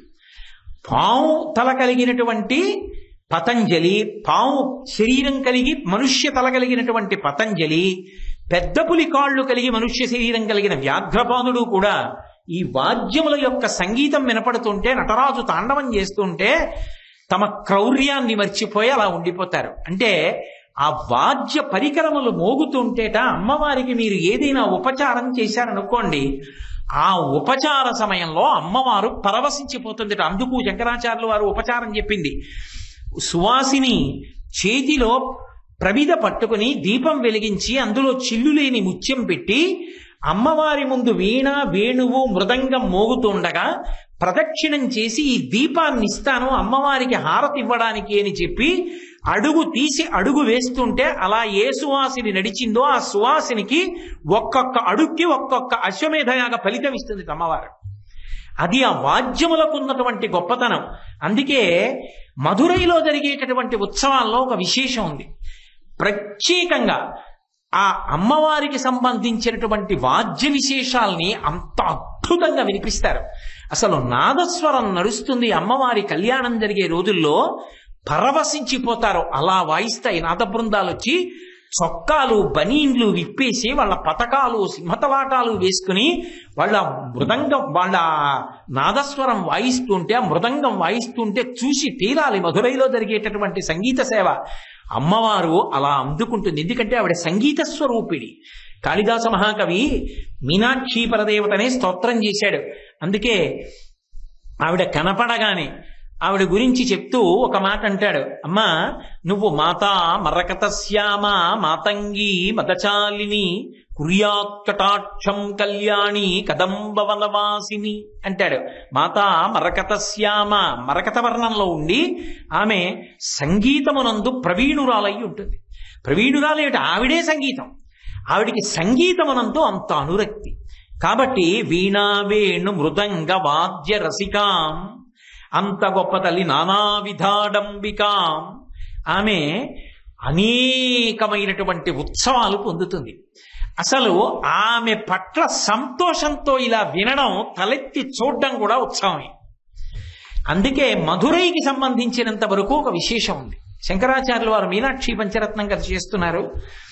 యావత్ ప్రపంచంలో ఎక్కడా లేని రీతిలో మధురైలో అన్ని ఉత్సవాలు జరుగుతాయి. ఆ ఉత్సవాలకు ఒక విశేషం ఉంది. ఏమిటో తెలుసా? అది కేవలంగా ఏదో ఉత్సవం చేయడం కాదు. ఆ ఉత్సవాలన్నీ అక్కడ అమ్మవారు అయ్యవారు చేసిన లీలలు ఏ ఉన్నాయో అవే ఉత్సవాలుగా చేస్తారు. నేను మీతో గతంలో కొన్ని విశేషాలు చెప్పాను. ఏదో పాణిపట్టరాన్ గురించి చెప్పాను. ఆయన సంగీతం గురించి రాజుగారి సభలో ఆ వచ్చిన యమనాథంతో పోటీ పడ్డానికి వెడుతున్నప్పుడు కట్టెల మోపు తల మీద పెట్టుకుని వచ్చి కూర్చుని సంగీతం పాడాడని. ఆ కట్టెల మోపు తల మీద పెట్టుకుని ఇప్పటి పక్కన వీణ పెట్టుకుని పాణిపట్టరాన్ని కాపాడడానికి వెళుతున్నటువంటి కట్టెల మోపు పోస్తున్నటువంటి కట్టెల వర్తకుడిగానే ఊరిరిగింపుగా పెడతాడు. వెళ్ళినప్పుడు ఏం చేస్తారంటే ఈ లీల అంతా ఆయన ముందు చేసి చూపించి సంగీతం పాడతారు. పాడి వినిపిస్తారు. ఆయనకి వీణ వాయించి వినిపిస్తారు. అందుకే మధురైలో జరిగిన ఉత్సవాల్లా ఎక్కడా ఉత్సవాలు ఉండవు అని చెప్తారు. అది కారణం. అంతేకాదు, ఇప్పటికీ అమ్మవారికి ఒక నియమం ఉంది. రాజదండాన్ని 6 నెలలు తాను పట్టుకుంటుంది. 6 నెలలు రాజదండాన్ని సోమసుందరుడికి ఇస్తుంది. మీరు పట్టుకోండి అంటుంది. ఇప్పటికీ దేవాలయం తాలూకా ధర్మకర్త పాండ్య మహారాజు వేషం వేసుకుని అమ్మవారి ఉత్సవాలలో వచ్చి ఆ చేతిలో రాజదండాన్ని ఉంచుతాడు. నిజంగా రాజదండం పట్టుకుని కూర్చున్నటువంటి అమ్మవారి మూర్తిని మీరు చూడాలి, కన్ను కదపలేరు. నేను అప్పుడప్పుడు ఆ మూర్తులు అవి నా ధర్మపత్నికి చూపిస్తుంటే తను మురిసిపోతుంటుంది. అబ్బబ్బా నిజమండి, ఎంత గొప్పగా ఉన్నాయండి, మహారాజ్ఞి కూర్చున్నట్టే ఆ టీవీ అలా ఉంటుంది. ఆ రాజదండం పట్టుకుని మహాతల్లి అలా కూర్చుంటుంది. ఉత్సవం అంటే జరిగినవి. ఎందుకని అంటే పక్కనే అలగర్ పెరుమాళ్ళని వచ్చారు కదా శ్రీ మహావిష్ణువు, అందమైన స్వామి. ఆయన ఎందుకు వచ్చాడు? అమ్మవారికి అన్నవారిగా వచ్చాడు, మలయధ్వజ పాండ్యన్ కోరిక మేరకు. ఆయనే కదా మరి పెళ్లికి రావాలి. అమ్మవారి పెళ్లి ముహూర్తం కళ్యాణం నిర్ణయం చెయ్యగానే అలగర్ పెరుమాళ్ళకి కబురెడుతుంది, మీనాక్షి పరదేవత కళ్యాణం, మీరు రావాలని. ఆయన బోరడని కానుకలు చెల్లెలికి పట్టుకుని బయలుదేరతాడు. బయలుదేరితే ఇంద్రుడు ఒక తమాషా చేస్తాడు, చూస్తా పెళ్లికి ఎలా పెడతాడు. చెల్లెలి పెళ్లి కోసం పరిగెడుతున్నాడు కదా, ఏం చేస్తాడో చూస్తానని చెప్పి వైఘై పొంగేటట్టు చేస్తాడు. వైఘై పొంగేటట్టు చేస్తే ఒక పెద్ద గుర్రం ఎక్కి ఆ గుర్రాన్ని దాటుతాడు. గుర్రం మీద దాటుతున్నప్పుడు అక్కడ కళ్యాణం అయిపోయిందంటారు. చాలా కోపం వచ్చి నేను లేకుండా అయిపోయిందని వెనక్కి తిరగబోతాడు. తిరుప్పకొండరం నుంచి విష్ణు స్వరూపం వచ్చి పూర్తి చేసిందంటారు. అయ్యో మీరు వెళ్ళిపోతే మీ చెల్లెలు చిన్నబుచ్చుకుంటుందంటే మళ్ళీ వస్తున్నానని వచ్చి 2 రోజులు మిగిలిన కార్యాలన్నీ పూర్తి చేస్తాడు. హిందూ వివాహం ఎలా జరుగుతుందో అలా 3 రోజులు పెళ్లి తంతంతా యథాప్రకారంగా జరుగుతుంది. అంత గొప్ప కళ్యాణం జరిగేటటువంటి క్షేత్రం యావత్ భారతదేశంలో మధురై ఒక్కటే. బహుశः నాకు తెలిసి మళ్ళీ అలా జరిగేది అన్నవరం. అన్నవరంలో అంత బాగా చేస్తారు కళ్యాణం. కాబట్టి అంత గొప్ప కళ్యాణం జరుగుతుంది. అలా వైఘైలో శ్రీ మహావిష్ణువు బయలుదేరి వస్తారు. అసలు నిజంగా నది ముందు సముద్రము అంటూ ఉంటారు. జనం దేశ విదేశాల నుంచి వస్తారు ఆ కళ్యాణంలో. శ్రీ మహావిష్ణువు వైఘై దాటుతున్నప్పుడు ఆ గుర్రం మీద రావడం, అక్కడ వరకు రావడం, వైఘై పొందడం, తిరుప్పకొండరం నుంచి రావడం, ఇవన్నీ చూడ్డానికి. ఆశ్చర్యం ఏమిటో తెలుసా? కొత్త దంపతులకి ఓ ముచ్చట ఉంటుంది. ఏంటంటే మొదట్లో పెళ్ళవగానే ఇద్దరు కలిసి బయలుదేరడానికి అమ్మవారు కొంచెం సిగ్గుపడి, నేను పరిపాలిస్తున్న ఊరు ప్రజలందరూ కొత్త పెళ్లి కొడుకుతో ఎలా పెడుతోందో అని చూస్తారు. మీరు రథంలో బయలుదేరండి, నేను రథంలో బయలుదేరతానంటుంది. ఇద్దరు 2 రథాల్లో వస్తారు. ఓ 4 రోజులు అయిన తర్వాత ఇంకా మొహమాటాలు పోతాయి కదూ. పోయిన తర్వాత మామూలుగా కాదు, పాపం మా పిల్లలందరూ చూస్తారు, ఎద్దుల బండిలో పెడదామంటారు. అంటే ఓ ఎద్దుల బండిలో పెడతారు మధురైలో. ఇద్దరు ఎద్దుల బండి ఎక్కి ఎద్దుల బండిలో పెడుతున్నప్పుడు అదో పెద్ద ఉత్సవం. ఇవి చూడడానికి ఆ నెలలు, ఆ తేదీలు చూసుకుని భారతదేశం నుంచి కాదు, ప్రపంచవ్యాప్తంగా ఎన్ని దేశాల నుంచో అసలు మధురై జనంతో క్రిక్కిరిసిపోతుంది. ఆ వాహనాలు వెడుతున్నప్పుడు ఇవన్నీ చేసి చూపిస్తారు, వెళ్ళిపోవడం కాదు అలాగా. ఇవన్నీ యథార్థంగా అలా జరుగుతున్నట్టే చేసి చూపిస్తారు. నేను ఇత పూర్వం మీతో ప్రస్తావన చేసినటువంటి లీలలు ఏమున్నాయో ఆ లీలలన్నీ కూడా చేస్తారు అక్కడ మధురైలో, చేసి చూపిస్తారు స్వామివారివి. అంత గొప్పగా వెడుతుంది అవి. అందున ఈ అక్టోబర్ నెలకి ఒక ప్రఖ్యాతి ఉంది. ఈ అక్టోబర్ నెల వస్తే అమ్మవారు 6 రోజులు ప్రతిరోజు బయటికి వస్తుంది.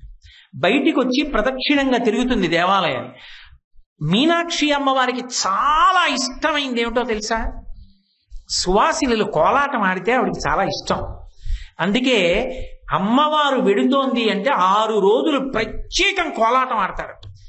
పెళ్లిళ్ళైన వాళ్ళందరూ కూడా కోలాటం నేర్చుకుని బృందాలుగా మీనాక్షి వస్తోంది అంటే కోలాటం ఆడతారు. మేము సువాసినిగా ఉన్నాం, సువాసిని అర్చన ప్రీత మీనాక్షి వస్తోంది, కోలాటం ఆడద్దు. ఎన్ని కోలాటం బృందాలు ఆ జడలు విప్పి జడలు వేసి రకరకాల విన్యాసాలు ప్రదర్శించి లీలలు చేస్తూ కొన్ని గంటలు పెడుతుంది. అంత పెద్ద కోలాటాలు పెడతాయి. అవన్నీ చూడ్డానికి, దర్శించడానికి మధురై వెళ్ళి ఉండిపోతుంటారు, ఉండి చూసి వస్తుంటారు ఆ లీలలన్నీ. మనకి కూడా అలాగే కోలాటం బృందం పెడుతుంది. నన్ను ధర్మరాజు గారు అడిగితే అదే చెప్పి, అయ్యో మీనాక్షి పరదేవతకి సంబంధించి కదండి కోలాటం చాలా ప్రధానమే, కాబట్టి కోలాటం బృందాలు ఎడతాయి. రేపొద్దున మనం దేవీ నవరాత్రులు చేసినా కూడా అమ్మవారి ఊరిరిగింపున. కాబట్టి ఒక్కొక్కసారి ఆవిడ కోలాటం బృందంతో పెడుతుంది, ఓసారి ఎద్దుల బండి ఎక్కి పెడుతుంది. ఆశ్చర్యం ఏమిటంటే తిరుమల నాయకుడు ఆవిడికి ఒక గొప్ప పతకం చేయించాడు. ఆ పతకంలో 10 నీలమణులు ఉంటాయి. ఆ 10 నీలమణుల యొక్క అమరిక అంత అందంగా ఉంటుంది. దానికి ముత్యాలు, పగడాలు అవి ఉంటాయి. అసలు మీరు దాని మూర్తి వంక ఇలా చూస్తే కన్ను తిప్పలేరు, అంత అందంగా ఉంటుంది. ఒకసారి ఇంగ్లాండ్ని పరిపాలించేటటువంటి ఎడ్వర్డ్ 7 అనబడేటటువంటి రాజు ఆ పతకం చూశాడు. చూసి ఒక్కసారి మా అమ్మకి ఎంత ఐశ్వర్యవంతులు ఇంగ్లాండ్ రాజులు, ఇలాంటి పతకం మా అమ్మ దగ్గర లేదు, ఒక్కసారి మా అమ్మకి తీసుకెళ్లి చూపించి మళ్ళీ పంపిస్తానని ఆ రోజుల్లో బ్రిటిష్ పరిపాలన కాదనలేక పతకాన్ని ఇచ్చారు. తిరుమల నాయకుడు చేయించిన పతకాన్ని జాగ్రత్తగా పట్టుకుని లండన్ వెళ్లి క్వీన్ విక్టోరియాకి చూపించాడు. విక్టోరియా ఆ పతకం చూసి అబ్బా ఎంత బాగుందిరా ఈ పతకం అన్నారు. అటువంటి పతకం మళ్ళీ తయారు చేయడం కుదరలా. అటువంటి పథకం మళ్ళీ వచ్చి మధురై మీనాక్షి అమ్మవారి దేవాలయంలో ఉంది. ఒకరోజు ఉత్సవంలో తిరుమల నాయకర్ దీన్ని వేసుకుంటుంది ఆవిడ. ఆయన ఇచ్చిన పథకం వేసుకుని వెడుతుంది. ఆ పథకం చూడ్డానికి వస్తారు. దానికి ఇప్పటికీ లోకంలో ఓ పేరుంది, లండన్ రిటర్న్ పథకం అంటారు దాన్ని. అంటే లండన్ వెళ్ళి తిరిగి వచ్చిందని. అందుకని లండన్ రిటర్న్ పథకం అదేనా అండి, పెండెంట్ అదేనా అండి అంటారు. అది వేసుకుని వెడుతుంది ఒక రోజున. నేను మీకు ఎన్నని చెప్పను, ఓసారి అనుభవించాలి. అసలు ఆ మధురైలో అమ్మవారికి జరిగేటటువంటి ఉత్సవాలు అంత ఆశ్చర్యకరంగా ఉంటాయి, అంత అద్భుతంగా ఉంటాయి. ఇవన్నీ ఒక ఎత్తు. ఒక ఉత్సవం ఉంటుంది. ఆ ఉత్సవంలో ఏం చేస్తారంటే మీనాక్షి సుందరేశ్వరులు ఇద్దరూ కలిసి ఓసారి సుబ్రహ్మణ్యుణ్ణి చూసొద్దాం, పిల్లాడు కదా, ఎన్నాళ్ళైందో పెళ్లి చేసి పంపించాం, కొడుకు దేవసేన కోడలు ఆ తిరుప్పకుండ్రంలో ఉన్నారని ఇద్దరు మధురై నుంచి తిరుప్పకుండ్రం బయలుదేరుతారు. వాహనాల మీద వాళ్ళిద్దరూ బయలుదేరితే కవులు, పండితులు, విద్వాంసులు, నాట్యకారులు, కోలాట బృందాలు వీళ్ళందరూ బయలుదేరుతారు. అమ్మా నాన్నగారు వస్తున్నారట, అమ్మా నాన్నగారు వస్తున్నారట, రేపు అమ్మ వస్తోంది, రేపు నాన్నగారు వస్తున్నారని చెప్పి 10 రోజుల ముందు నుంచే సుబ్రహ్మణ్యుడు, దేవసేన, అక్కడ మరి కళ్యాణానికి వచ్చే విష్ణు ఉన్నారుగా, దుర్గమ్మ ఉంటుంది అక్కడ. పైగా దుర్గమ్మ, ఆ పక్కనే పరమశివుడు, వినాయకుడు, వీళ్ళందరూ ఎదుర్కోలు వస్తారు. అమ్మ రా ఇంటికని చెప్పి ఆ సుబ్రహ్మణ్యుడు వాళ్ళందరూ పల్లకీల్లో ఎదురొస్తారు. వీళ్ళందరూ ఆ ఊరెడతారు. వాళ్ళకి స్వాగతం చెప్పడం, ఆ గుడిలోకి వెళ్ళడం, వాళ్ళు కూర్చోవడం, వాళ్ళందరూ కలిసి ఉండడం, మళ్ళీ వీడ్కోలు తీసుకుని మధురై వస్తారు. ఇవన్నీ ఇలా వెళుతున్నప్పుడు వస్తున్నప్పుడు సుబ్రహ్మణ్య సంబంధమైనటువంటి విషయాలన్నీ చేసి చూపిస్తారు. ఒక్కొక్క ఉత్సవం ఒక రోజు మొదలు పెడితే రాత్రికో తిరిగి వస్తారు. అంత మంది కలిసి వెడుతూ ఉంటారు, చూస్తూ ఉంటారు, వస్తూ ఉంటారు, చేరుకుంటూ ఉంటారు. మధురై అంటే ఉత్సవాలకు మారు పేరు. అందుకే మధురై ప్రపంచపు వింతలలో ఒకటి అని చెప్పబడింది. కాబట్టి నానా విధాడంబికాం మీనాక్షీం ప్రణతోస్మి సంతతమహం కారుణ్యవారాన్నిధి. ఇంకా ఉందో శ్లోకం. నానాయోగి మునీంద్ర హృన్నివసతిం నానార్థ సిద్ధి ప్రదాం.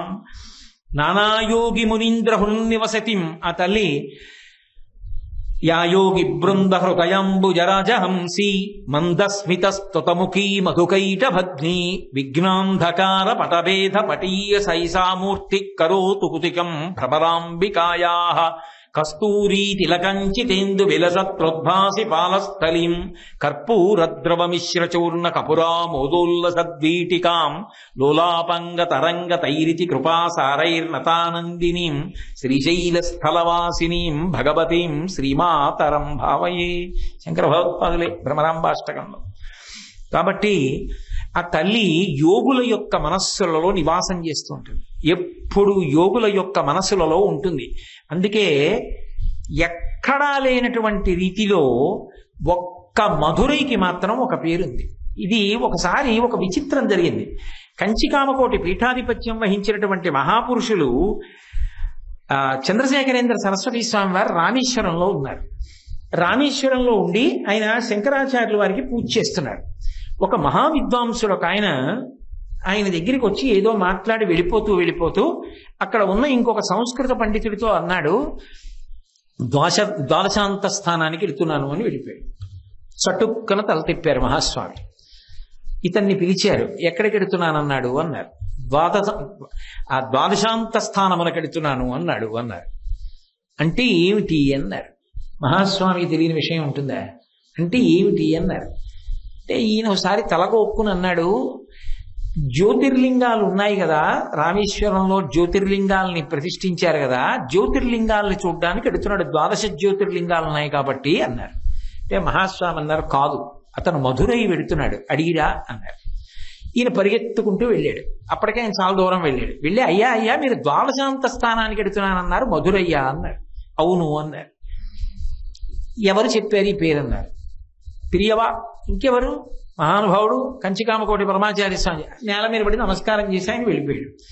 ఈయన వచ్చాడు. ఈయనకి కుతూహలం పట్టుకుంది. ఇదేమిటి, ఎలా చెప్పారు పరమాచార్య స్వామి అని. అయ్యా దానికి ఆ పేరు ఎందుకు వచ్చిందని అడిగాడు. అడిగితే అప్పుడు పరమాచార్య స్వామి వారు చెప్పారు, ఈ భారతదేశం అంతా కలిపి ఒక మనుష్య స్వరూపాన్ని పొందితే బ్రహ్మరంధ్రస్థానమున్నదే, ఆ బ్రహ్మరంధ్రస్థానమే మధురై. ఎప్పుడు పార్వతీ పరమేశ్వరులు సహస్రార పద్మమునందు విహారం చేస్తారు. అందుకే మధురై క్షేత్రంలో అడుగు పెడితే చక్రములు 6 అని చెప్పిన యోగ విద్యలో 12 అని ఒక ప్రతిపాదన ఉంది. 12వదైనటువంటి చోట పార్వతీ పరమేశ్వరుల విహార భూమి అయిన బ్రహ్మరంధ్ర స్థానమే, మహానంద స్థానమే, యోగులు నిర్గమించేటటువంటి స్థానమే, యోగుల హృదయములు రమించే స్థానమే మధురై.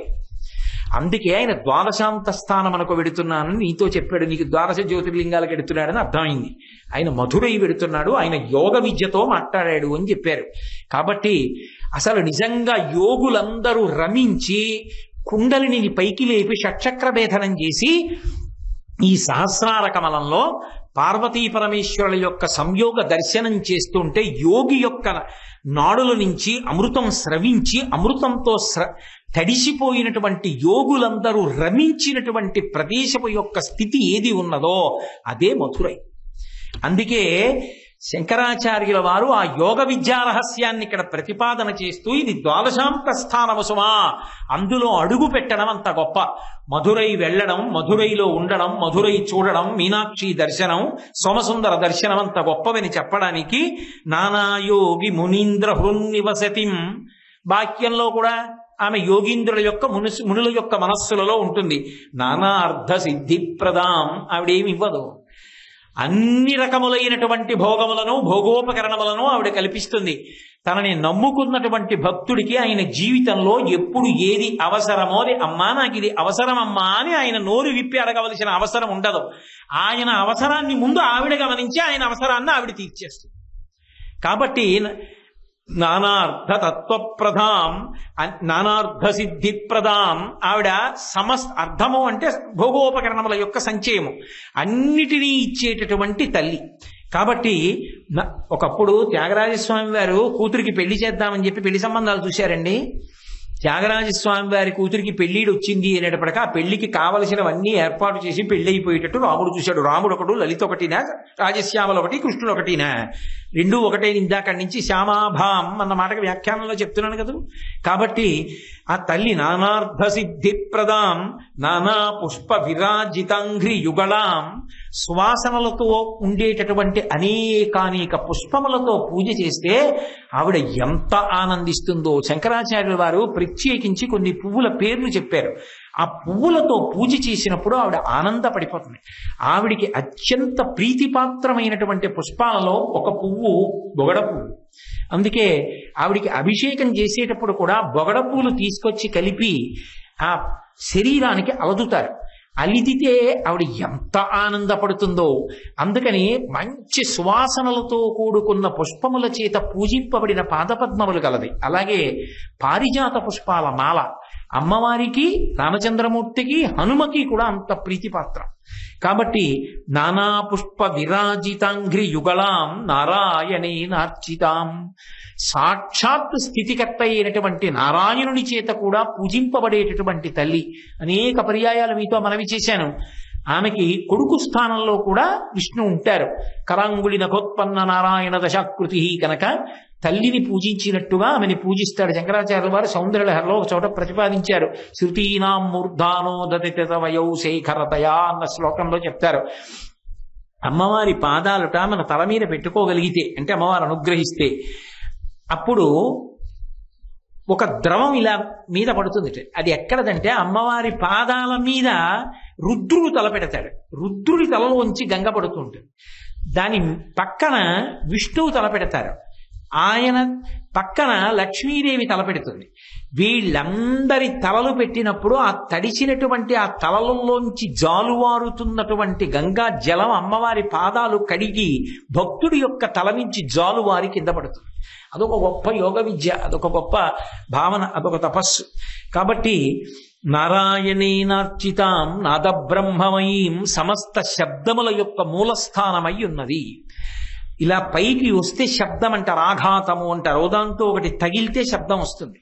లోపల వాయువు పైకి వచ్చినప్పుడు నాలుక లోపల కదులుతుంటే ఆ నాలుక వెళ్ళి ఆ దవడల యొక్క పైభాగాన్ని వాటిని నొక్కుతున్నప్పుడు ఉరుసుకుంటుంది. ఉరుసుకుని శబ్దంగా మారి పైకి వస్తుంది.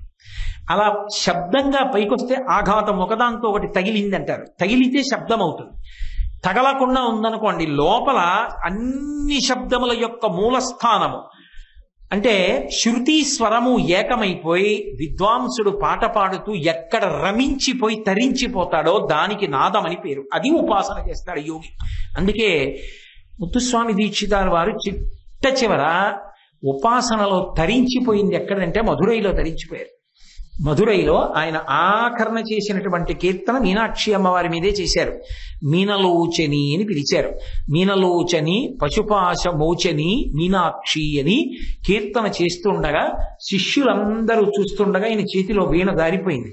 ఆయనలోంచి జ్యోతి లేచి ఆయన పూజ చేస్తున్నటువంటి మీనాక్షి పరదేవత పాదముల యందు ఐక్యమైపోయింది. కాబట్టి ఆ తల్లి ఎంత గొప్పది అంటే నాదబ్రహ్మమయీం. యోగులు సంగీత విద్వాంసులు ఏ నాదాన్ని ఉపాసన చేస్తారో అంటే శబ్దములు ఉత్పన్నమయ్యే స్థానమునకు వెనక్కి వెడతాడు నిశ్శబ్దంలోకి యోగి.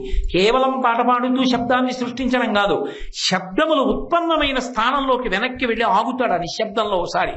అలా ఆగిన చోటుని నాదదర్శనం చేసి లయమయ్యాడు అంటారు. అలా లయమయ్యేటట్టు చేసినప్పుడు ఆ స్థానం అమ్మవారే. కాబట్టి చివర నాదయోగి ఏమైపోతాడంటే అందులోనే కలిసిపోతాడు, అమ్మవారిలో కలిసిపోతాడు.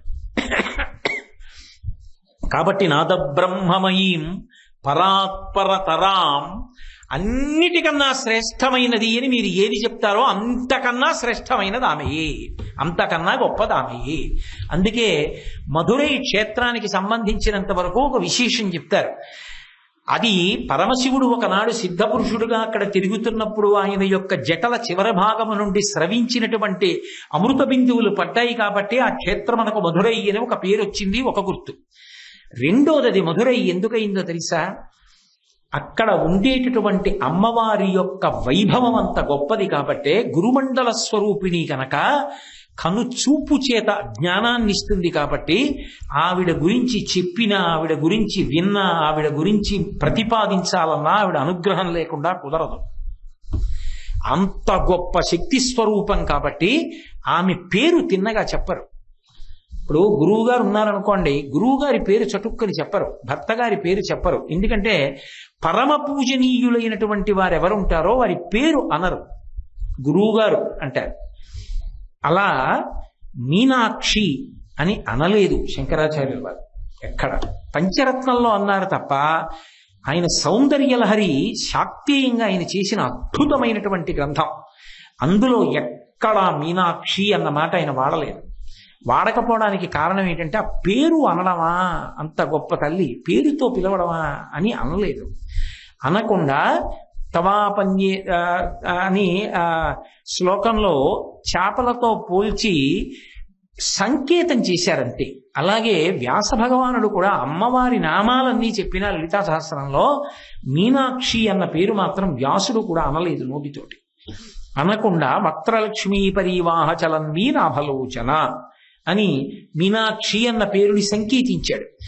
ఆమె కళ్ళు చేపల్లా ఉంటే చేపలు నీళ్లలో ఉండాలి కదా, ఏ నీళ్లలో ఉంటాయి? ఏదో చిన్న వేసవికాలపు ఇంకుడు గుట్టలో ఉంటాయా? మహాసముద్రంలో పెరిగిన చేపల చేపలు. ఏమిటా మహాసముద్రం? కారుణ్యవారాంబుధిం. ఆమె యొక్క కరుణయే సముద్రం. అందులో ఆమె కన్నులు చేపలలా కదులుతూ అమృతాన్ని వర్షిస్తాయి. అందుకే ఇక్కడ మనం అమ్మవారి గురించి చెప్పినా, చదివినా, విన్నా, నమస్కరించినా ఆ తల్లి తన చూపుల చేత కాపాడుతుంది. కాబట్టి మీనాక్షి. కాబట్టి అంత గొప్ప తల్లివి. పరాత్పరతరాం. ఎంత గొప్పదని చెప్పినా అంతకన్నా గొప్పదానివి నువ్వు. నానార్థతత్వాత్మికాం. ఏ పదార్థము చెప్పండి దాని తత్వం ఆమెయే. గాలి, ఆ గాలికి కదిలే గుణం ఆమెయే. నీరు, చల్లదనము, రుచి ఆమెయే. పృథివీ ఎందున్న సువాసన స్వరూపం ఆమెయే. అందుకే 5 పువ్వులు చేత్తో పట్టుకుంటుంది. శబ్దస్పర్శ రసరూప గంధములు 5 పంచతన్మాత్రలు నా చేతిలో ఉంటాయని చెప్పడానికి. ఏ పదార్థం చెప్పండి ఆ పదార్థానికో లక్షణం ఉంటుంది. ఆ లక్షణం ఎవరంటే ఆమెయే. నీరు దాహం తీరుస్తుంది, అన్నము ఆకలి తీరుస్తుంది, అగ్ని మండుతుంది, జలము ప్రవహిస్తుంది, వాయువు అంతటా ఉంటుంది, ఆకాశము సర్వవ్యాపకమై ఉంటుంది. ఒక వస్తువు దాని లక్షణము ఆమెయే. కాబట్టి నానార్థ తత్వాత్మికాం. ఇన్నిటికీ నువ్వు ఆలంబనమై ఉన్నావు. అటువంటి మీనాక్షిం ప్రణతోస్మి సంతతమహం కారుణ్యవారాన్నిధిం. కరుణకు సముద్రమైనటువంటి ఓ మీనాక్షి తల్లి నీకు నేను నమస్కరించుతున్నాను. ఇప్పుడు మీకేమర్థమైంది అంటే మీనాక్షి తత్వము అనబడేటటువంటి మహాసముద్రంలో ఆవిడ కారుణ్యం ఆ కారుణ్యమన్న సముద్రంలో దూకి, ఎక్కడైనా సముద్రంలో దూకిన వాడు ప్రాణం పోతుందని ఏడుస్తాడు, కానీ ఆవిడ కారుణ్యంలో మునిగిపోతూ తేలిపోతూ ఆడుకుంటున్న పిల్లవాడైపోయిన వాడికి దాని లోతులు వెతుకుదామని అడిగితే అంత లోతుకి నువ్వు చూడలేవురా, లోతు తెలియదు. కానీ లోతున ఏముంటాయి? అది రత్నములకు ఆలవాలం కాబట్టి సముద్రం, ఇదిగో నేను నీకు రత్నాలు ఇస్తున్నానని ఆమె కారుణ్య సముద్రమునందు ఒలిగిన శంకరాచార్యుల వారికి అమ్మవారు 5 రత్నాలు ఇస్తే తెచ్చి మనకిచ్చేసి ఆయన చేతులు దులిపేసుకున్నారు. అది జగద్గురువుల యొక్క త్యాగం. మీరు కూడా ఆ సముద్రంలో దూకండి, ఈదులాడండి. బయట సముద్రం కాదు, ఉప్పు సముద్రం కాదు, అమ్మవారి యొక్క కారుణ్యమన్న సముద్రాన్ని అనుభవించండి. ఆ సముద్రంలో దూకితే పంచదార బొమ్మ సముద్రంలో కరిగిపోయినట్టు మీరు అందులో లయమైపోతారు. అది ఆవిడ శక్తి. మధుర మధురమైన చూపులతో అందరి మనసులను సంస్కరించి తీయగా మారి అందరూ సంతోషంగా ఉండేటట్టు చెయ్యగలదు. అందరి మనసులలో ఉన్న దుర్గుణములను పోగొట్టి ఎక్కడెక్కడ ఎవరున్నా అక్కడక్కడ మధురగా మార్చగలిగినటువంటి తల్లి కనుక మధుర మీనాక్షి. కాబట్టి అటువంటి తల్లికి మీనాక్షీం ప్రణతోస్మి సంతతమహం కారుణ్యవారాన్నిధిం అని శంకర భగవత్పాదుల ప్రతిపాదన. మంగళాశాసన పరై పదాచార్య